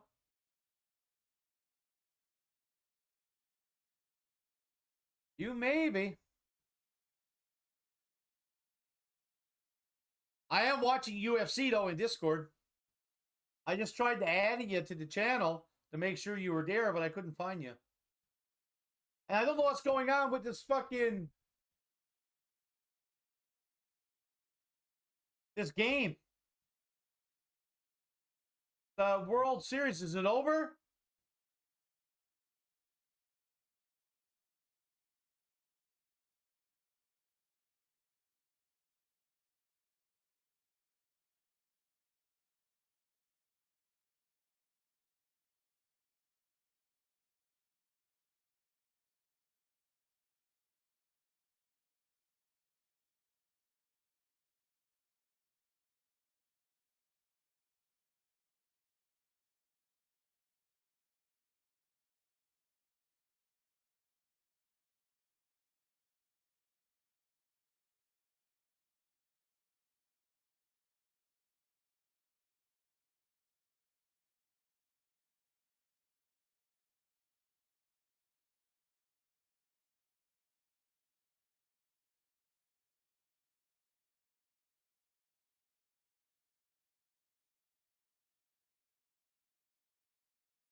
Holy fuck.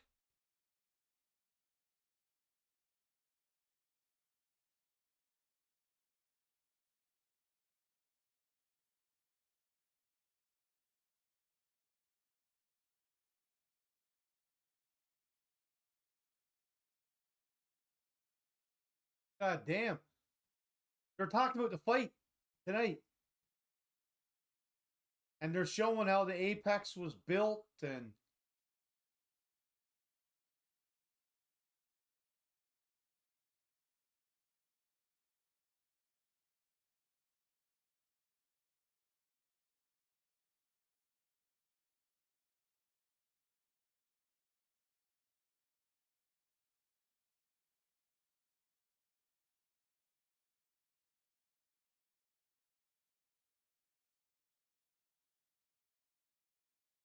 yeah, I don't know what's going on with this world this call tournament.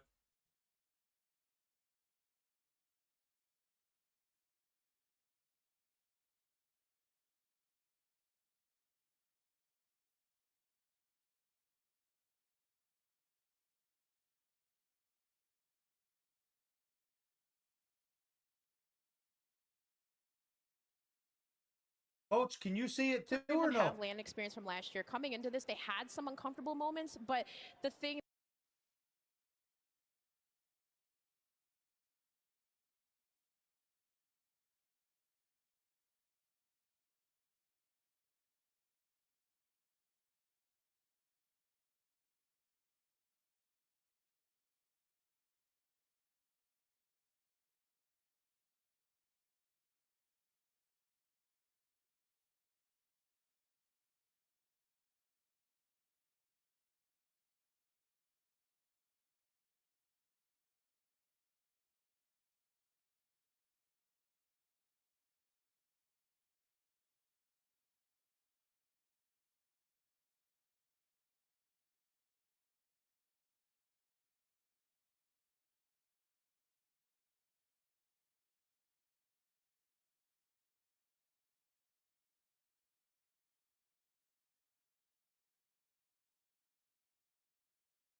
Yeah, that's wicked how UFC still fought in Las Vegas through the lockdown.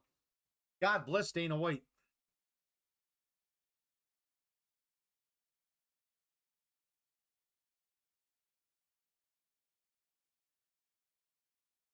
Okay, I don't know what's going on here, but I guess, guys, the Call of Duty's over with.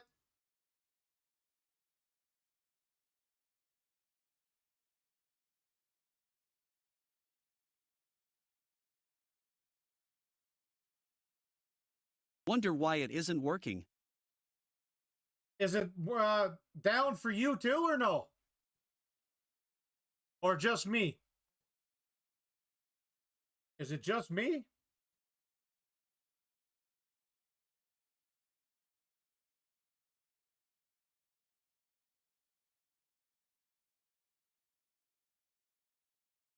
Is still on in the Discord. That's fucked up.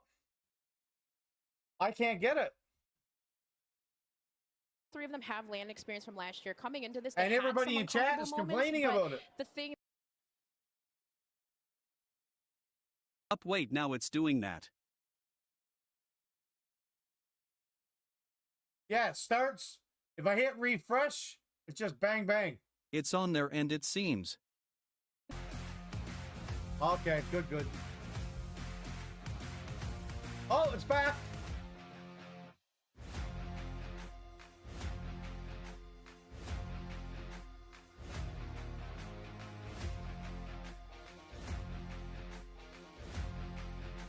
They are stream on Call of Duty and Call of Duty League on YouTube.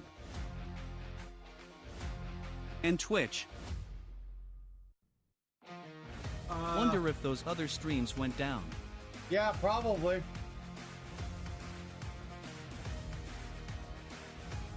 It's back up here now. No audio, though. Oh, yes, it is.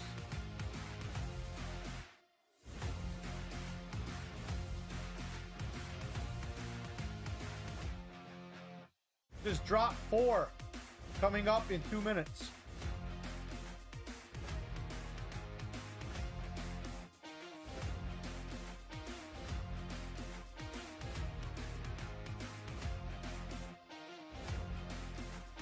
I'm more interested in the UFC I'm watching.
Coach, you didn't have your play your game, I noticed.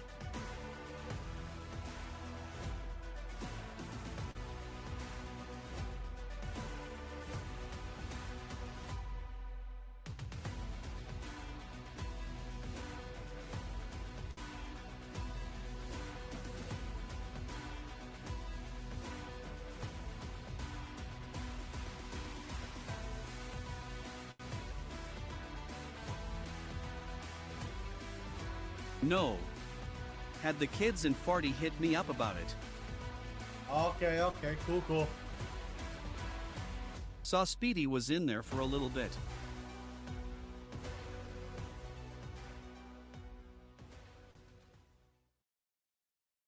Would have been 7 or 8 of us, I guess. And welcome back, everybody, to the World Series of Warzone Global not a bad Finals show, here huh? in 2024, where we will crown our second ever Global Finals champions. Last year, we were in London. This year, we're in beautiful Las Vegas, Nevada. And I tell you what, this event has been pretty incredible. Not only in the venue, but also because of the gameplay. We expected things to be nice and slow. Teams kind of filling it out, but everybody's getting a little bit mixy and dicey. And the reason why is because they understand what's at stake. They're not scared to throw their 2 cents into a fight. And just really full Is unfortunate. I like that. I do, have to get things in order for QA. You have to be willing to risk it all if you want to become a champion. Hey, I'm Taylor Reflection Snowball, joined by Dream Crazy Geo, and of course Enigma down there. Again, congratulations on your cast. It was great. He gassed you up over there, big man himself, and of course. Talking about Danjo, love him to death. Now, really, good job, man. And what'd you learn, right, from that game number 3? So many moments. That's what's important, yeah, so buddy. I think one of the things that's interesting there is that teams seem to slow down quite a bit in Game 3. Game 1 and 2, I think everyone comes out of the blocks to really firing things up. I think also the zones play into that in terms of where they're pulling off to. As soon as that central zone opened up on the minimap, Need to have an actual community starting to form before the holidays, where it's kind of all for nothing in a way. For these teams, they know exactly how to play out a very central zone. They did exactly that. And also, I think you're starting to see a couple of these teams that have had slow starts just start to back on off a little bit, meaning that kills are going to be a bit more sparse on the board. But see, that's not what needs to happen. Backing off when you're already down, in my opinion, is not the play. Not mine neither, but it is a thing that happens to teams that suddenly lose confidence here on LAN. Well, losing confidence is definitely, I think, the death spiral for a lot of rosters out there. You've got to maintain that confidence even when things are not going well. Let's take a look at our standings, recap you, and get you caught up to speed as we load up for game number 4. At the top is Connor